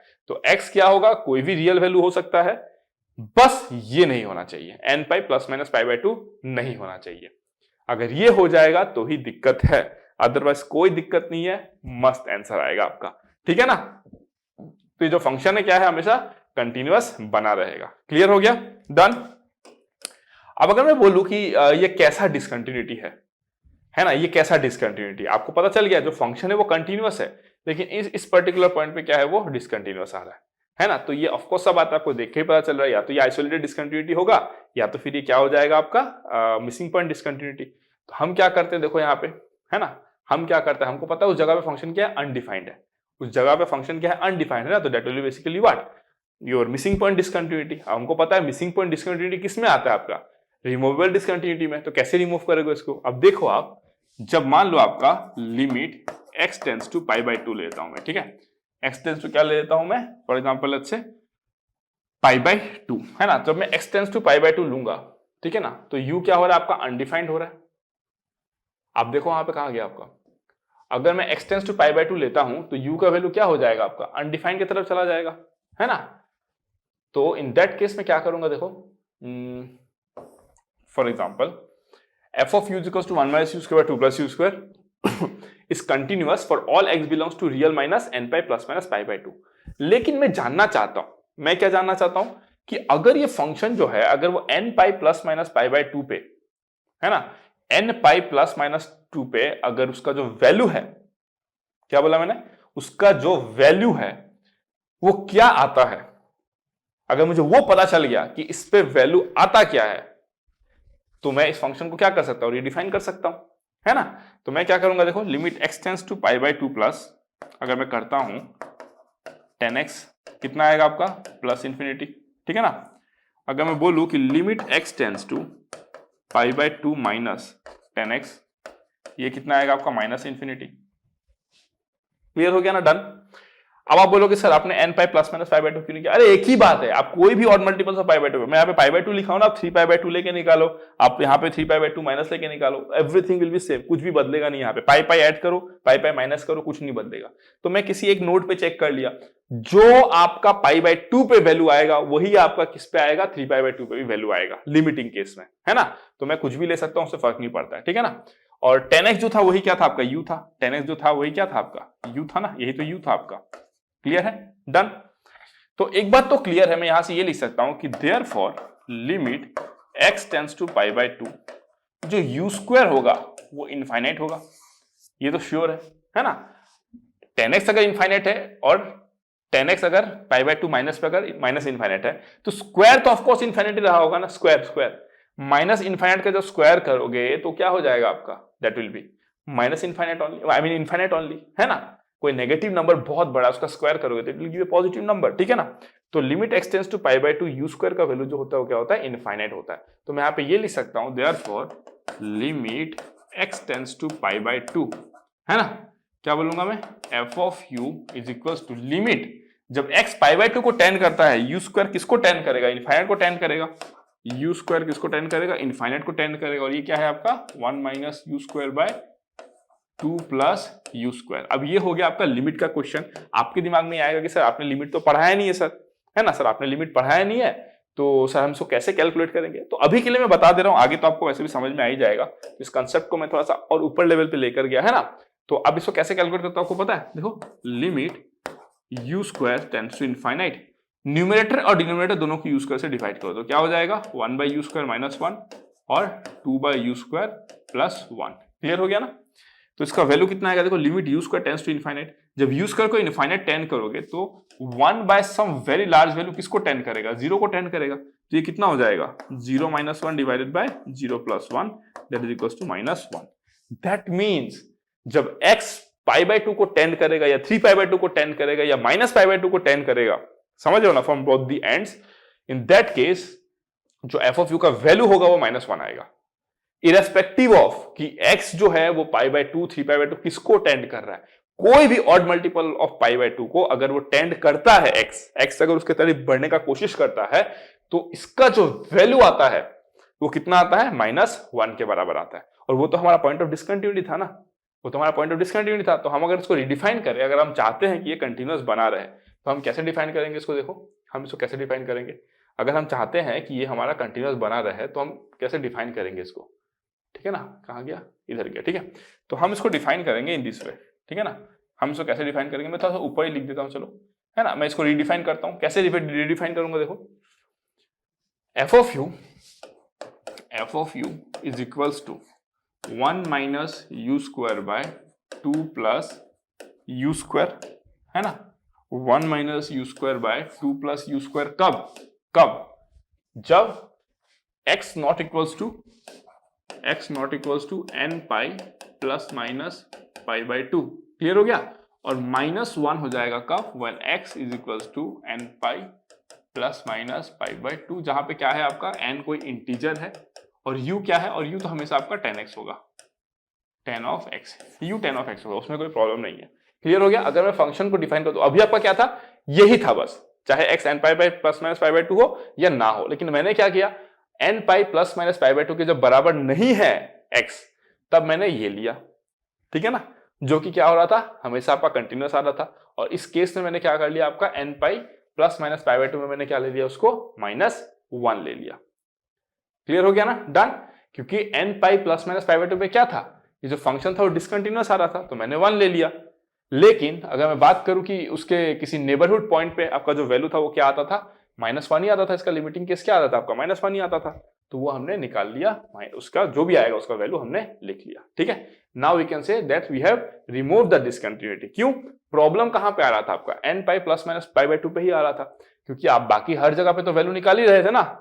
n pi plus minus π/2 को छोड़ के, मतलब ऑड मल्टीपल्स ऑफ π/2 को छोड़ के आप जहां पे भी निकाल रहे थे, ये फंक्शन तो कंटिन्यूअस ही आता था आपका, है ना। क्या आता था आपका, कंटिन्यूअस ही आता था, वैल्यू कुछ भी आए कंटिन्यूअस तो था। लेकिन ये सारे पर्टिकुलर पॉइंट्स पे क्या मिला आपको, मिसिंग पॉइंट डिसकंटिन्यूटी मिला। इस पर्टिकुलर पॉइंट्स पे क्या हो जा रहा था, ये आपका अनडिफाइंड हो रहा था, है ना। क्यों, बिकॉज u अनडिफाइंड हो रहा था। अगर u अनडिफाइंड है तो f ऑफ सम अनडिफाइंड वैल्यू आप कैसे निकाल पाओगे, है ना। इन दैट केस आपने क्या किया, इसको -1 कर दिया, दैट मीन जो गैप था उसमें क्या फिल कर दिया आपने, -1। तो अब आपका क्या बन गया, रिमूवेबल डिसकंटिन्यूटी का केस बन गया। और अब आपने इसको क्या कर दिया, कंटिन्यूअस बना दिया, ठीक है, डन। तो बहुत सारी एडवांस कंसेप्ट के बारे में बात हो गई, तो आगे अब होते रहेंगे, ठीक है ना, इस तरीके की बातें होते रहेंगे अब, ठीक है। तो धीरे धीरे अब गियर अप करो, because we are moving into calculus now, अब मजा आने वाला है, ठीक है। चलो फिर, thank you so much, love you all, see you guys in the next class with differentiability, okay. तो क्लासेस को मिस मत करना, सेशन अच्छा लगा तो लाइक शेयर सब्सक्राइब करना मत भूलना, कमेंट सेक्शन में फीडबैक देके जरूर बताना मुझे, ओके। चलो फिर, गुड बाय।